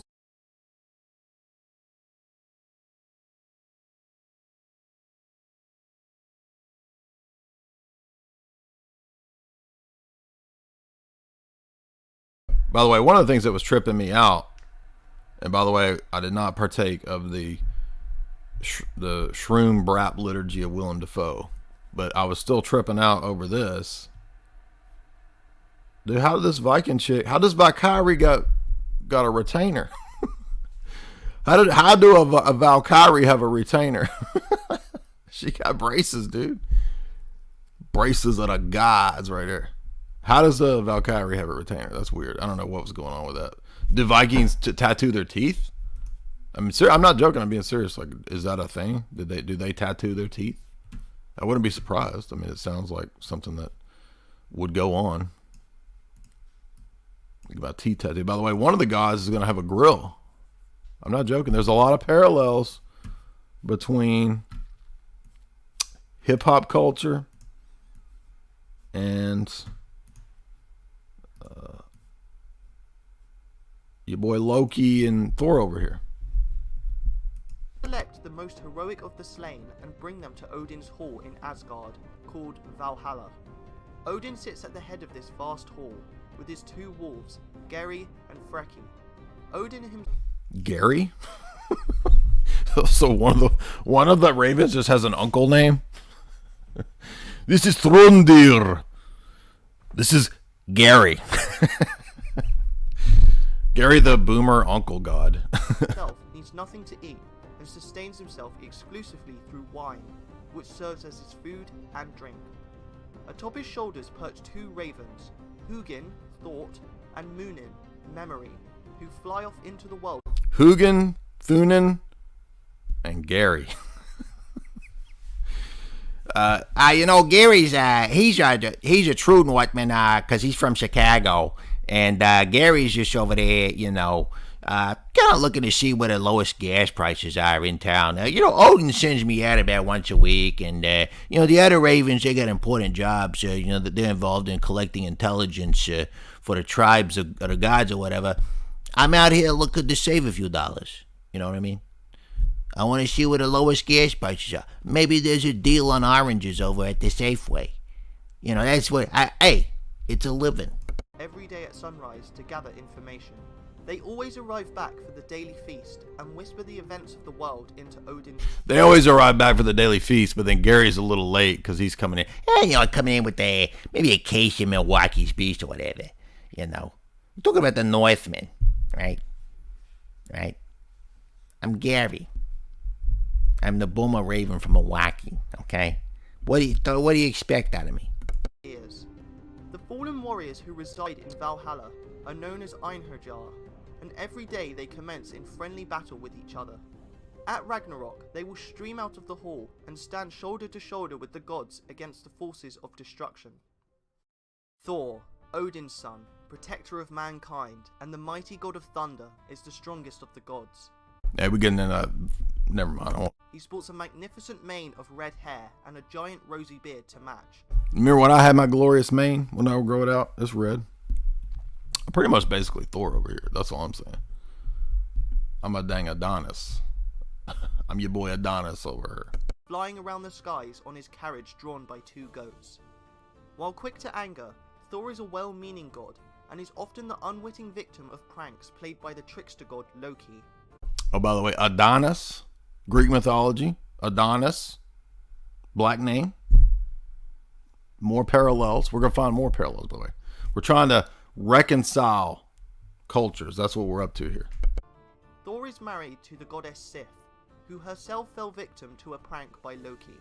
Loki thought it would be fun. Loki's over there learning pranks from that squirrel. That mean-ass little squirrel over there. And Loki, this is key though, because Loki will be a bridge between the cultures of Wakanda and the cultures of Valhalla. Valhalla, if you hear me. To shave Sif's hair off, but Thor, upon seeing his wife's bald head, found little to laugh at. He grabbed a hold of Loki and was just about to start breaking bones when the prankster promised he could get the dwarves to fashion her a new head of hair. Thor agreed, and Loki soon had the dwarves mold pure gold into magical hair, which would grow. I told you the whole mythology was about a weave. It was just about her getting her hair did. Everybody's over here tripping out, hating other cultures. We're all on the same page, trying to figure out how this bitch gonna get her weave. It's a common thread amongst all religions. You hate monger. And act like normal. That's a common thread. That's a common weave amongst all religions. The fates are over there weaving the fates. See, that's peace and reconciliation, boys and girls. With this, they made many other treasures for the gods, including an indestructible hammer. As this hammer was forged, a fly bit the smith's eye, causing blood to cloud his vision, resulting in the handle being unusually... See, I was on point. I was with it. I was with the weave story. I can believe all that. And then a fly bit an eye? You lost me on that. Fly can't bite your eye, dude. Sure. These gifts were presented to the gods, and the hammer was given to Thor, who was incredibly impressed despite its flaw. If thrown, it would never miss its mark, and could always find its way back to him. Small enough to keep... Now, you call me crazy, but there's kind of a floating hammer story in the Bible, right? Do you remember the story of Elisha and the floating hammer? Interesting. A lot of biblical parallels. His shirt, this hammer, which crushes all in its path, is named Mjolnir. Loki, the god of mischief, and the... Now, I mean, Elijah wasn't like rolling it out like, right, like commanding that flying hammer to attack his enemies, but he did have some say so with the bears, right?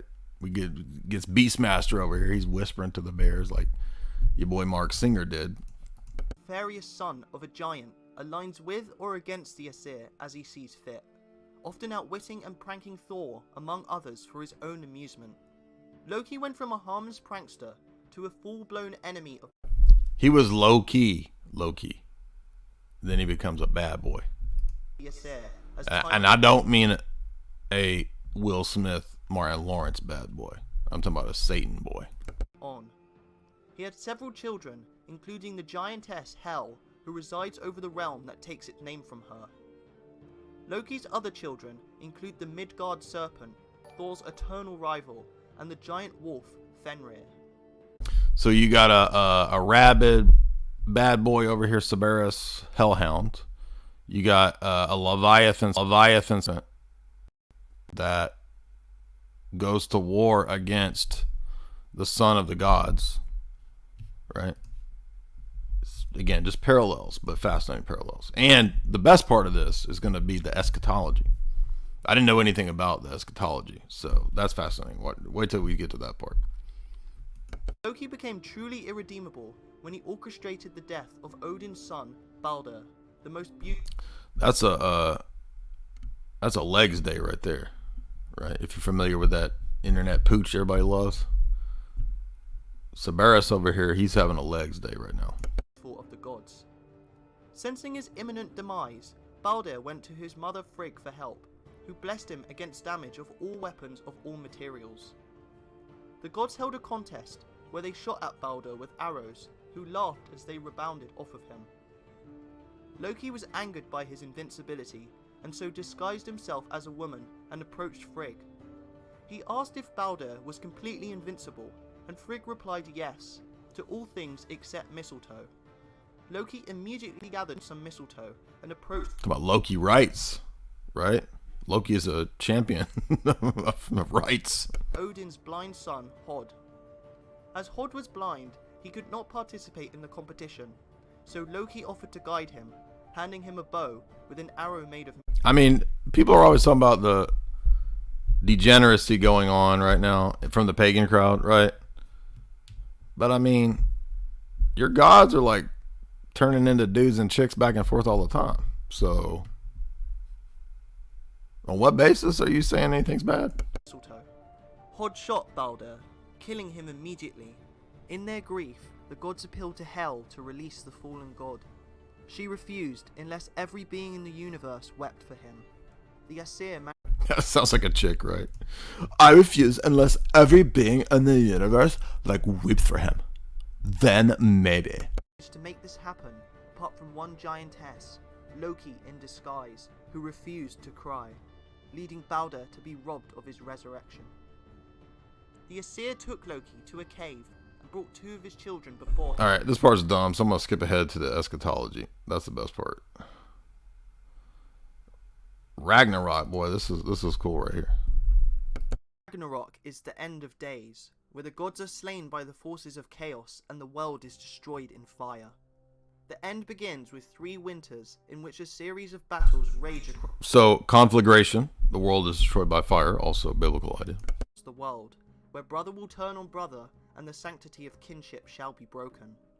Brother will turn on brother at the end. There will be no more love, right? Kinship will turn on one another. That's in the Gospels and St. Paul. Then comes Fimbulwinter, bringing cease... Then comes Dumbledore. Then comes Dimbledumble. So, we get a little Harry Potter in there. ...the snow and freezing winds. 3 of these winters will Freeze me, Fimmy Fobbles off. pass in succession, with summer ceasing to exist. So goofy British terminology actually comes out of the Norse myths. We're looking for to locate the origin of this stupid terminology. It's actually the Norse mythology. The sun and the moon will be caught and devoured by the wolves chasing them, and the stars will disappear from the heavens. I got a bad case of the Fumby Dumbles. You got a bad case of the Fumby Dumbles. It's Quilly me whopping me weeble wobbles. And then everybody in Britain knows what that is. It's like a specific testicular problem that everybody in Britain knows about, but anybody else, like, what are you talking about, dude? The world will be struck by earthquakes as the monstrous sons of Loki Earthquakes, biblical. emerge. The wolf Fenrir, with flames streaming from his eyes, and the Midgard serpent, spewing venom. So the wolf is the beast. And by the way, that's how it's used in the movie too, by the way, right? They always refer to the beast. Nicole Kidman refers to the men as beasts.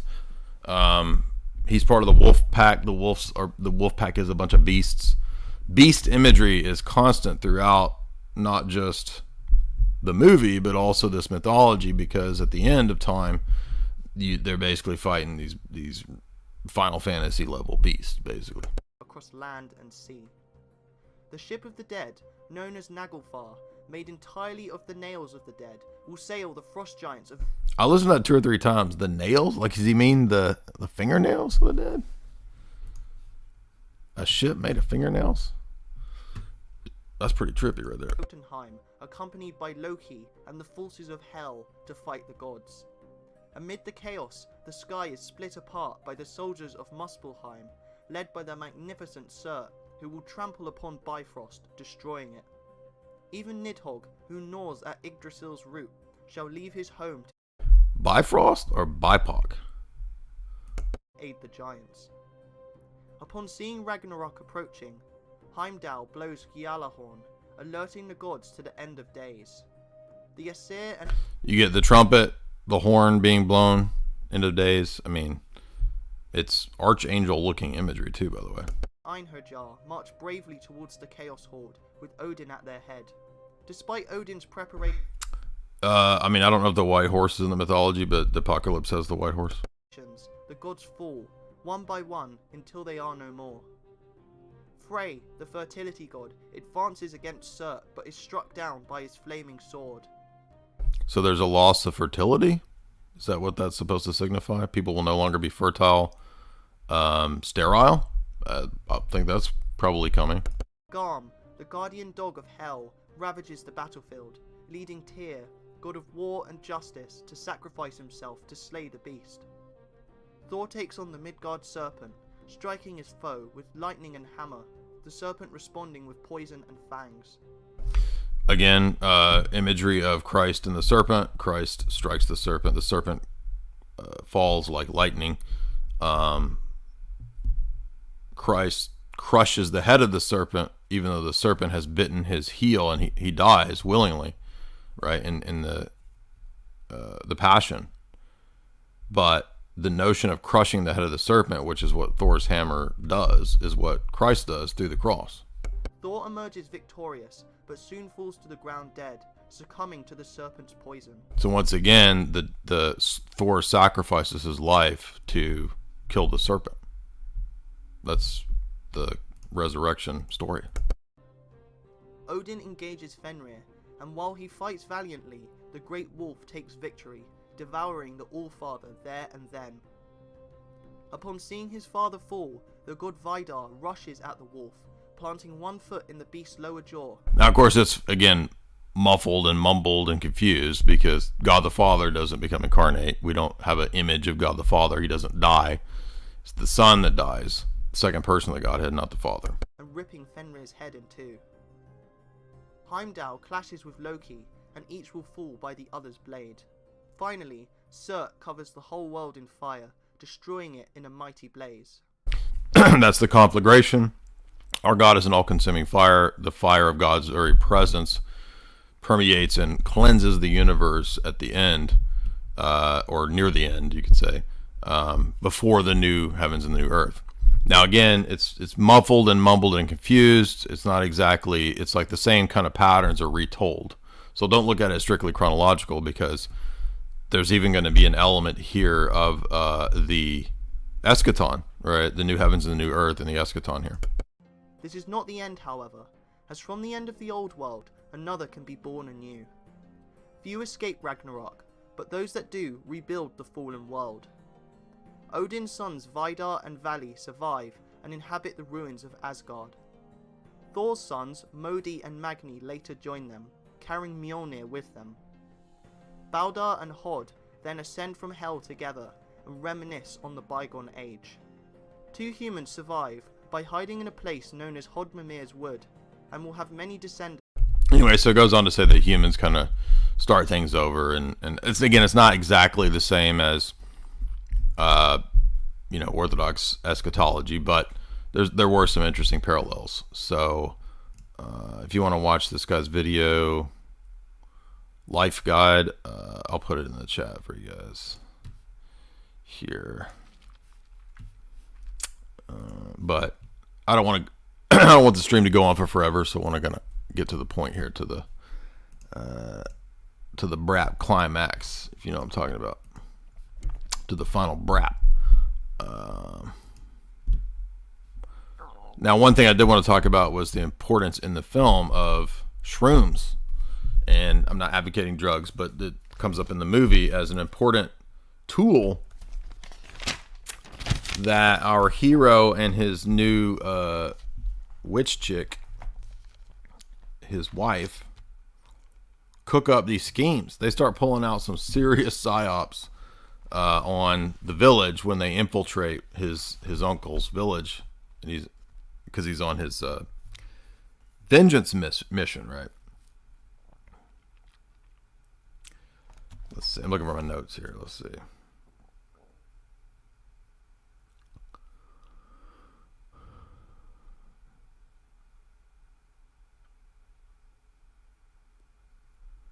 Okay, I already did all that.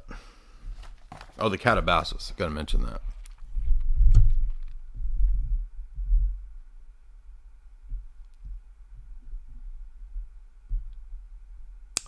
What was my note? I was looking for a certain note. Anyway, long story short, he has to. He uses their superstition against them. Did you notice that? So he finds out what they. Well, I guess he knows.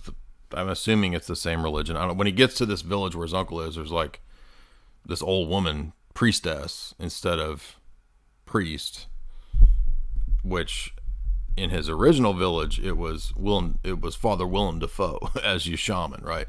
Then it becomes this old woman who's the priestess. Not exactly clear why, but you start to realize that the uncle's village is manipulated by the evil women, namely this priestess who's kind of naive and duped and stupid. There's a headmistress woman over the slaves, and then there's Nicole Kidman, who's the brains behind the throne. She's the real cunning woman / manipulator here. And she's contrasted to Olga, played by Anya Taylor-Joy, whatever her name is, right? Who is the new bride of the hero. Anyway, so long story short, they engage in these pretty high-level psyops by arranging the corpses into a certain form that scares the crap out of everybody. That's like CIA level stuff, right? Like using the local indigenous superstitions as a psyop against the people, which I've covered many times. Stellan Skarsgård, whatever his name is, he does it. He does it in this movie. And it's pretty funny because he just keeps learning more and more about them and psyoping the crap out of them. Of course, he's assassinating everybody at night like a freaking Phoenix program serial killer. But ultimately, it's just to get to the uncle and to Nicole Kidman. And then she drops the bomb on him. She drops that mom bomb that nobody wants to hear. And she tries to do some gross stuff, which you can guess what I mean. And then he's had enough. He's out of there. He's out of there, son. I'm out. Right? Mom dropped that nasty bomb. I'm out. And that's it for her. Right? And isn't it funny? I mean, Nicole Kidman's always playing this evil witch character. You know, she plays this witchy character a lot. It's just interesting. And she plays it here. And then they pull the ultimate psyop, which is to dose everybody's dog head porridge. Yes, they have dog head porridge. Gotta dose that dog head porridge with some shrooms, right? And everybody goes nuts. And then we get the katabasis. Or no, wait, the katabasis is right before that, excuse me. So he has to defeat the king of the dead in the underworld. And that scene was pretty fascinating. It was all shot very well. You'll notice ever since he's young and he's been given the the doggy bowl mushroom juice that he drank, he can dissociate and have visions, right? And he also has powers as the rightful king, you see. And so he keeps dissociating and seeing these visions, seeing the Valkyrie, seeing Odin, seeing the king of the dead that he has to fight, and he has to trick the king of the dead into getting into the light of the moon, and that like shuts him down or whatever. All of that was excellent. By the way, it's a really good movie. Just as a movie, it's an excellent movie. And what is the point of all that? Well, it is to secure victory over the evil one, represented by the uncle, and the false bride, the whore mother. Again, biblical mythology or imagery. And then he has to decide to give his life as a sacrifice for his bride. Right? And he gives his life as a sacrifice so that he can defeat, because he knows if he doesn't kill the uncle will hunt his offspring down, because his offspring are the rightful heir, and the uncle was the impostor usurper. Again, Satan imagery, Satan seeking to kill Christ, the rightful heir. I mean, it's just amazing parallels. And he has to go into the underworld, the katabasis, the descent into Hades. He fights the king of the dead, comes back out. He's got that, he's got that crazy dwarf sword with its own name. I forget what it was named, but by the way, there's in Maccabees, there's a magic sword of the Maccabees. Did you know that? Do you remember in 2nd or 3rd Maccabees, the angel gives a sword, a powerful sword? Did you know that's in Maccabees? Nobody ever remembers that. There's Oliphants too in one of the Maccabees, and so I'm pretty sure Tolkien translated for the Jerusalem Bible Jonah. So he would have been very familiar with what's in Maccabees. And if you think about the Oliphants, I mean, there's like sequences in Maccabees that are just like Tolkien's descriptions of the Oliphants. Anyway, what's the name of the sword in Lord of the Rings, by the way? I can't remember. I can't think of it, but it made me think of that too. I'm not going to play any more of the trailer. We've already seen that. Now, a little bit more on this from David Patrick Harry. Coattail did an interesting stream.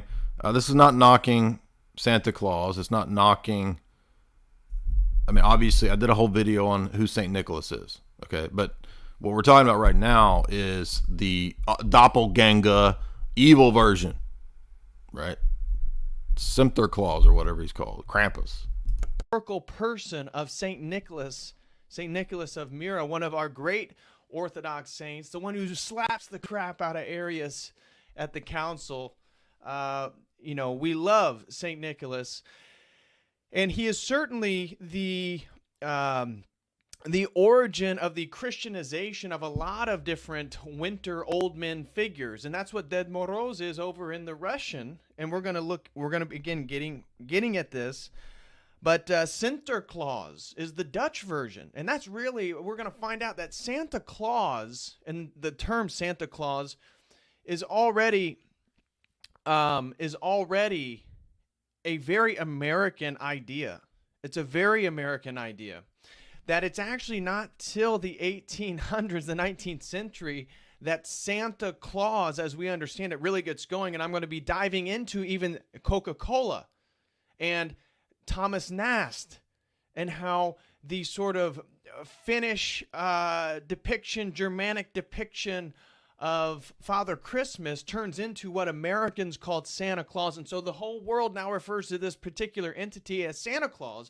This is a uniquely American phenomenon. And so anybody in the world who then refers to this entity as Santa Claus, it actually can be traced back to America. Santa Claus is a very American figure. And so we see Pierre Noël over in France.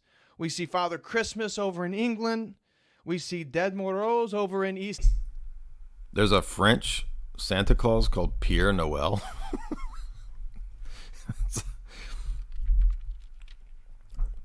I was about to make a joke, but YouTube won't let me make that joke, so I can't do it. Slavic countries, Russian, Sinterklaas over in the Dutch. And so Shaman Claus is another little line of thought that I want to tie into tonight, that again, we're going to be diving deeper than just the general Webster or your Britannica definition of who Santa Claus is. That there's actually quite a few connections regarding shamanism, Siberian shamanism. And that's part of, again, today's argument that Santa... That is very relevant to the Northman, right? If you saw the Northman, then you know that at least 2 occasions, the powerful hallucinogens played a key role in the film. Originally, it's his initiation into manhood, which gives him the second sight, the ability to see the future, these visions and these dreams. And it's the trick that they use to sigh out the uncle's whole village when they poison the dog soup. Claus is really a much more complex figure than just to say. What it does is take a historical figure of St. Nicholas, of which all these other figures of Santa Claus. But when we start looking at the archetypal structure, when we start looking at, again, some of the other strappings, why is he associated with reindeer? Why is he associated with elves? Why is his colors red and white? Why does he live at the North Pole? And when we look at Dead Moros over in Russia, when we look at some of these other figures, they don't live at the North Pole. What's going on here? Why are these unique features going on? And so we're going to be diving into another possible explanation of Santa Claus and how it actually has some psychedelic relationship. And Santa Claus is related, and I think by the time I get done, I'm going to probably make this case fairly well, that Santa Claus is tied to Siberian Amanita muscaria forms of shamanism. And that's going to then account for some of these other semiotic features related to Santa Claus that have nothing to do with St. Nicholas. Now, obviously, when we're going to tie in and we're going to discuss St. Nicholas's the story of how he helped a poor man put gold coins in 3 stockings of some ladies who needed money for their dowry. So he helped out a poor man. We're going to dive into all that. We got an Orthodox article on the real Santa Claus talking about St. Nick. But then we're going to go deeper. We're going to look at all these other figures in all these other countries. And then we're really going to hammer down this Santa Claus, this Amanita muscaria. Is provided by... Yeah, I was actually... I thought he had this old Terrence clip in here. But your boy Terrence, get ready for this one.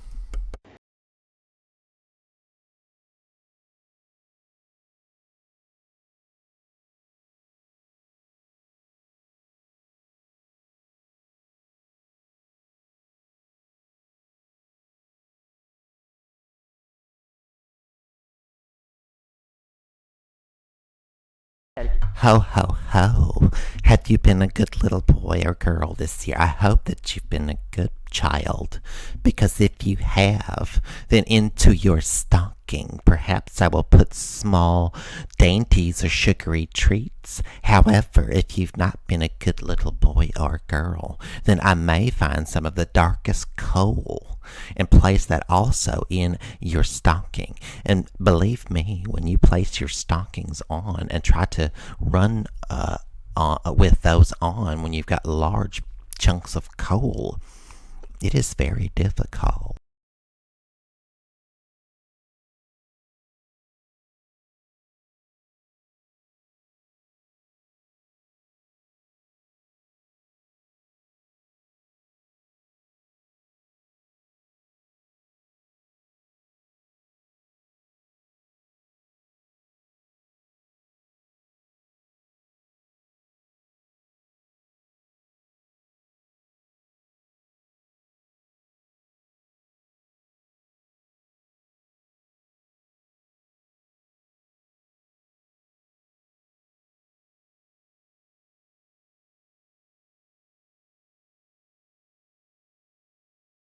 Do you say Welch? You mean Welsh? Welch?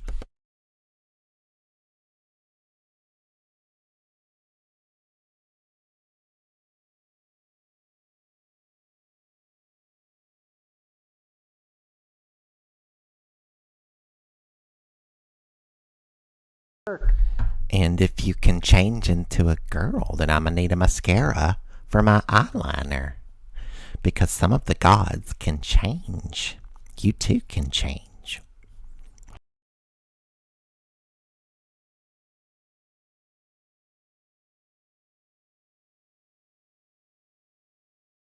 I do think there's something to this. This actually is not totally crazy because, again, St. Nicholas is one thing. Santa Claus is this other thing, right? St. Nicholas ain't got nothing to do with elves, okay? But Santa do. Sometimes he do be like that, right? But not St. Nicholas. But Santa. Santa's more like Boomer Garcia, right? With a long-ass beard. He's over there tripping on his vision quest. He's a little creepy, too. Well, whoa, man. All right. Imagine me with a long beard. Boomer Garcia, partly inspired by Jerry Garcia, but also from a random, any random non-vet. Oh, yeah, man. Well, you want to talk about non, right? Well, I was on the vision quest, and I seen Santa Claus there. I seen Santa, and I realized Beatles are playing, and I am you, you are me, we are all together. I realize I'm Santa.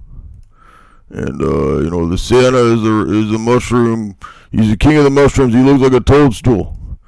You look over here, we're gonna watch his mythology, or you'll see Father Mushroom here from the Norse mythology. He's basically Santa Claus. Okay, he works with the elves. He's got the elves on a tight 40-hour schedule. However, he does pay a living wage. Okay, I got my disabilities over here. I can't even get a damn living wage. Father Christmas over here, right? He pays a living wage.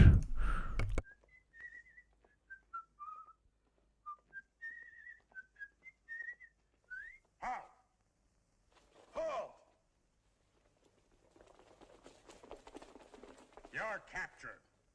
And now, young man, we're going to rob you. You mean that? Yes, we do. All right, rob me. This is, of course, a classic Mystery Science Theater, but we're not going to watch this whole thing. I'm trying to skip to Father Christmas. Or Father Mushroom. Who's the same, by the way? Here we go. Ivanushka.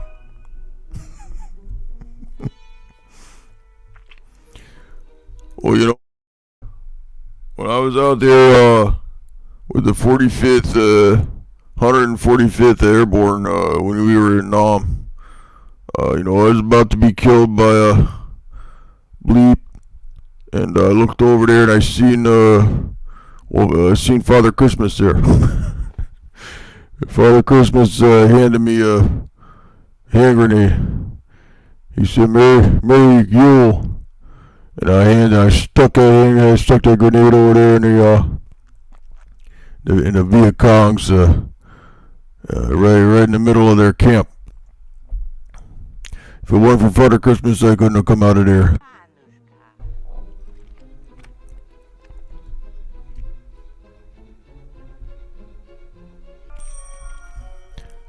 You see all that mascara that dude had on? He didn't just have on mascara. He had Amanita mascara. I'm gonna need a mascara right now because I'm a pretty boy.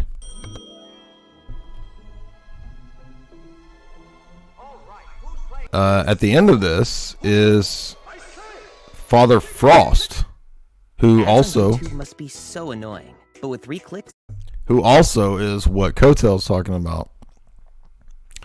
Father Frost. Oh, shut up, dude. It's like a little frozen Orthodox church. It's crazy. Idea. You get the idea, right? That's Father Christmas right there.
heard, so never mind. But yeah, you get the idea.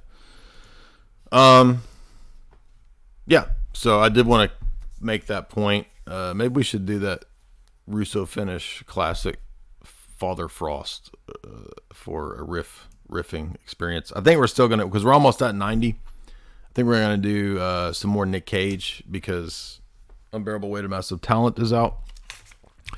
But I was just wanted to conclude here with the point that you can see the Christian ethos here as well, in that he descends to save his bride, to secure his bloodline, his offspring, right? And then he gives his life, and then he ends up, right, spoiler alert, going to Valhalla. And in those ways, as well as what we saw in that 15-minute overview video of Norse mythology, you can see quite a few Christian parallels, which can better be explained than anything in syncretism or perennialism as the opposite, that what if our worldview is the original worldview and these are derivations of it, you see. It can also be explained that way. I want to remind you too of this classic, your boy, the sad guru over here, Osho Part 2, telling everybody what's really going on.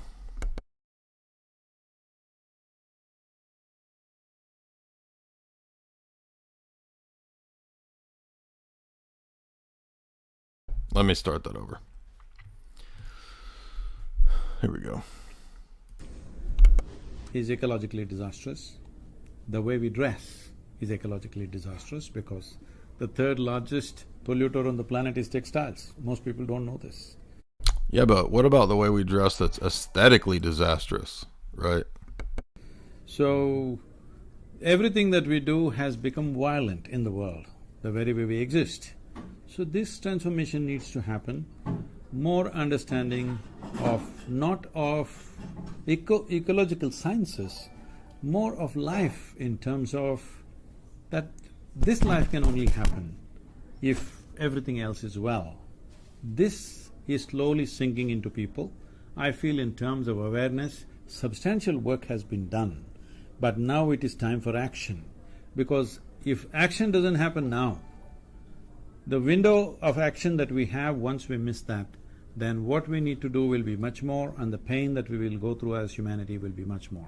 People think planet is in peril. No, planet is not in peril. Don't you worry about Mother Earth, she will bounce back. Only human life could become very cruel. Do not worry about Mother Earth. She is a very strong woman. She bounced back like that. Don't handle it now. So in the session we just attended here at the Economic Forum, I think there was a sense of relief, actually, in your frankness. You brought up some issues that others are reluctant to bring up. Always. All the religious groups are against me because I'm talking about population. They want more souls. I want less on the planet.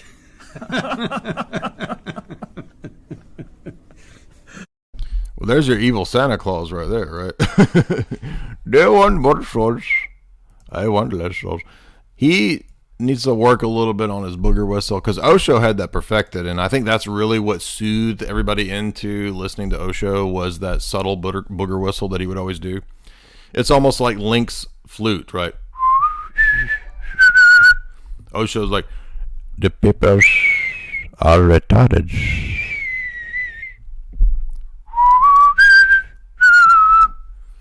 He's over there. He's over there hooting on Link's pipe, right, with that nose whistle, that booger whistle. But you don't hear a lot of booger whistle in Sadhguru. It's just straight up, old con man. Just straight up want much more for you to die. They took the shots from here. I took your life from here. Is that it for the day? Let's get to these super chats. Gonna read all the super chats in the voice of Gary from the North. I'm a Northman. I like to watch the football games and to drink Coors, and I like to raise the taxes. I like to study electrical and to get my Voltec GED degree in cotton candy that you put up in your attics that makes your house warm. I don't know. What are Yankees into? I don't even know. What's a Northerner into? Green Bay Packers, delis, Coors Light, Milwaukee's Best. I don't even know. I don't even know what them people up to. Raising taxes. Working down at the carburetor factory. I'm part of the unions, carburetor factories. What else are the northern peoples into? All them Yankees. Let's see, where we at? Super chats. I lost my super chat spot. Here we go.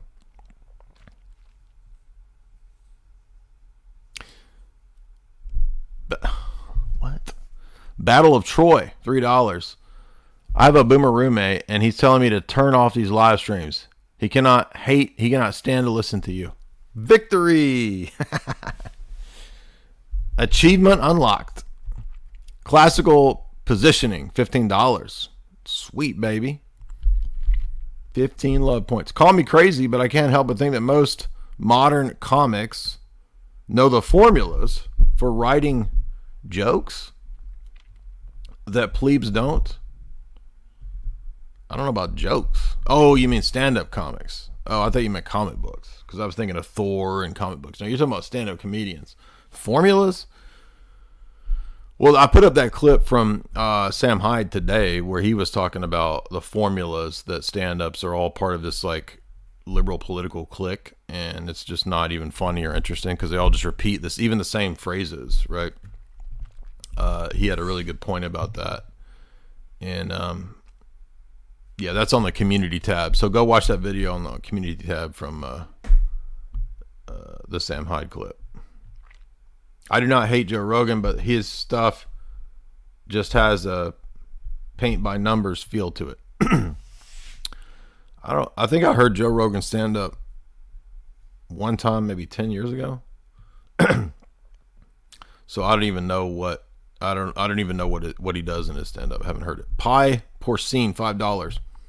I went and saw the Northman. My first comment to the husband was, I didn't realize this was a religious film. Yeah, it was surprised me on a lot of levels. It's brutal, but it's very good. And I really overall enjoyed it. It's gross and brutal. Not exactly in the same way as Midsommar, but just in terms of gross and brutal, it's about equal. But it's a very different movie from Midsommar is like a horror movie. This is an epic saga, right? So if you're looking for a gritty, brutal, yucky, epic saga, this is what you want. Grand Inquisitor, $5. What is the deal with wizard-looking Orthodox? They look wild. It's just the ancient classical style of a man to have a long beard. I think it's pretty universal in all cultures. The wise old sage. So it doesn't have anything to do with wizards per se.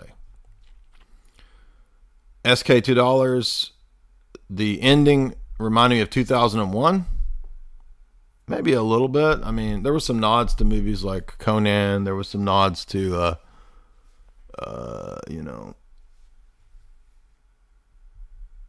Tolkien, which makes sense, but I didn't really notice the 2001. I mean, just going into the afterlife, I guess, maybe. Okay.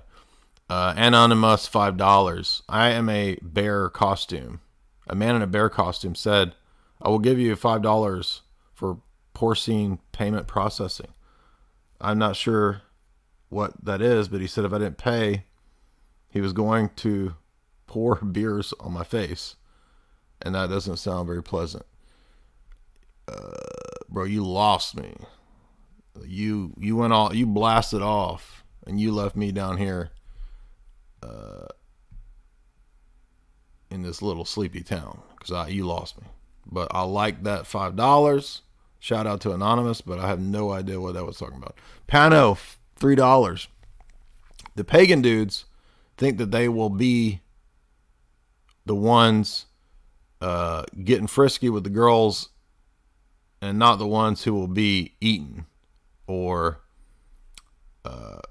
invaded in the nether regions, if you know what I mean. Yeah, that's true. They always think they're going to be the ones doing it, but then when it happens to them, the uncle has a funny line in the movie where he's like, well, you're a king this year, but you never know if the next Yule you'll be somebody else's slave.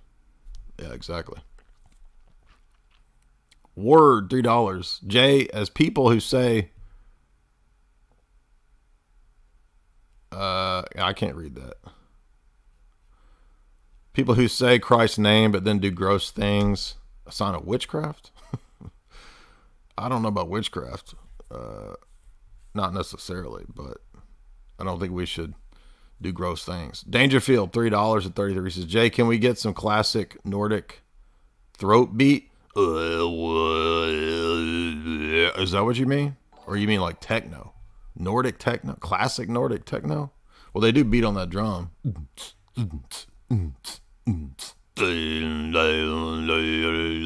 Oh, you mean when I did the Wardruna? Nah, I'm a little too tired to do my Wardruna. I already did it on a stream. A video, so y'all can go watch that if you want to. Jared Tisdale, $1. Druggy Dog Bo Defoe is a teraphim. Step your game up, Boomer. Get your Bible hat back on and take off the soiled pagan tidy whities. Well, I did get to see Willem Dafoe in some yellow dingy whitey tighties. So if that's what you're looking for in your cinematic experience, this is also the movie for you. Candlejack, $1. What are the pagan gods or spirits? Where are the pagan gods? Were they literal spirits or ancestor worship? Could be both. J. Dyer air fryer, $10.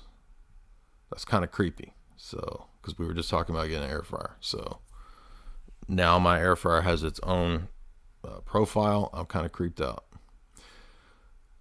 Lolly Battle Machine. Jay, is Hyperborea real? No, unless it's just standing for Eden or something. Samwise Gamgee, $2. I didn't sleep with her, Mr. Frodo. Rosie, my sweet hobbit. I love the size and shape of her feet. So $2 from Samwise Gamgee to read that in Samwise voice. There you go. Shink, not Shrek. Shink, $10. I love the idea of Brap Academia. Brap branches of philosophy. Well, I think we've pioneered that, right? The philosophy of toots. Okay. Thank you for all your efforts. Platinum Brap career is inevitable for you. Well, there's a man who appreciates my Johnny Depp video. Ortho Kitty Cat, $10. Meow, meow, meow, meow, meow. Okay. Y'all getting weird today, but that's okay. I mean, we were weird today, but these comments are getting weird. I'm okay. Okay. Element to Dave, $10. God bless, comrades. I am off. This is off topic, but can we say that the kingdom of God is in one's intellect? Well, the kingdom of God is supposed to be present in every area and domain, including over the intellect and in the intellect, but is not reducible to or identical to intellect. No. I ran across this idea in Sword of Gnosis. Yeah, I don't advocate most of that book at all, except for the Titus Bruckhardt chapter. Right, the rest of it, I would not advocate that because it's just a bunch of perennialist stuff. Gamma Boy, $1. Yo, Jay, my dude, I love your streams. Dope, bro. Quick question. I don't know if you've talked about this, but do you believe that the Whore of Babylon will be the Catholic Church? It's possible. I don't know that for certain, but it does have a lot of characteristics which could fit that bill. Anyway, but thank you guys. A lot of fun today. Hopefully you enjoyed it as well. If you would, please hit like and share. Remember, There are ways to combat the soy culture, big soy. The best way to combat that is to get over to thechalk.com right now, and you can sign up for that life recurring membership with J53 Life, J53 Life, and you get a bigger discount, and you'll get recurring. It doesn't mean lifetime, like you can't get out of it. It's not you're not selling your soul to Loki, baby. It's a good deal. You can get out of it if you need to, but it also makes it easier, so you don't have to keep ordering these excellent products like the daily to give you that daily boost, like the ashwagandha to give you that mental clarity, like the Tomcat to give you that boost in testosterone, like the lit, getting lit in the good way through chocolate, which is a excellent superfood addition to your morning smoothie routine, or perhaps an evening chocolate milk toast, whatever you like to do, right? I don't know why I said chocolate milk toast. If you're a milk toast man, you want chocolate to no longer to be, I don't know, what am I talking about? Chocolate will help you not be milk toast. That's what I'm trying to say. You don't want to be a milk toast man. Get over to Chalk right now, and if you want the normal discount, just put J50 and you can make your single order. But if you use that 53 Life, the recurring, it's a greater discount. You can set up stacks. That is, they allow you to make chunks of what to order for men and chunks of what to order for women. They're an awesome Bayes Red Pill company.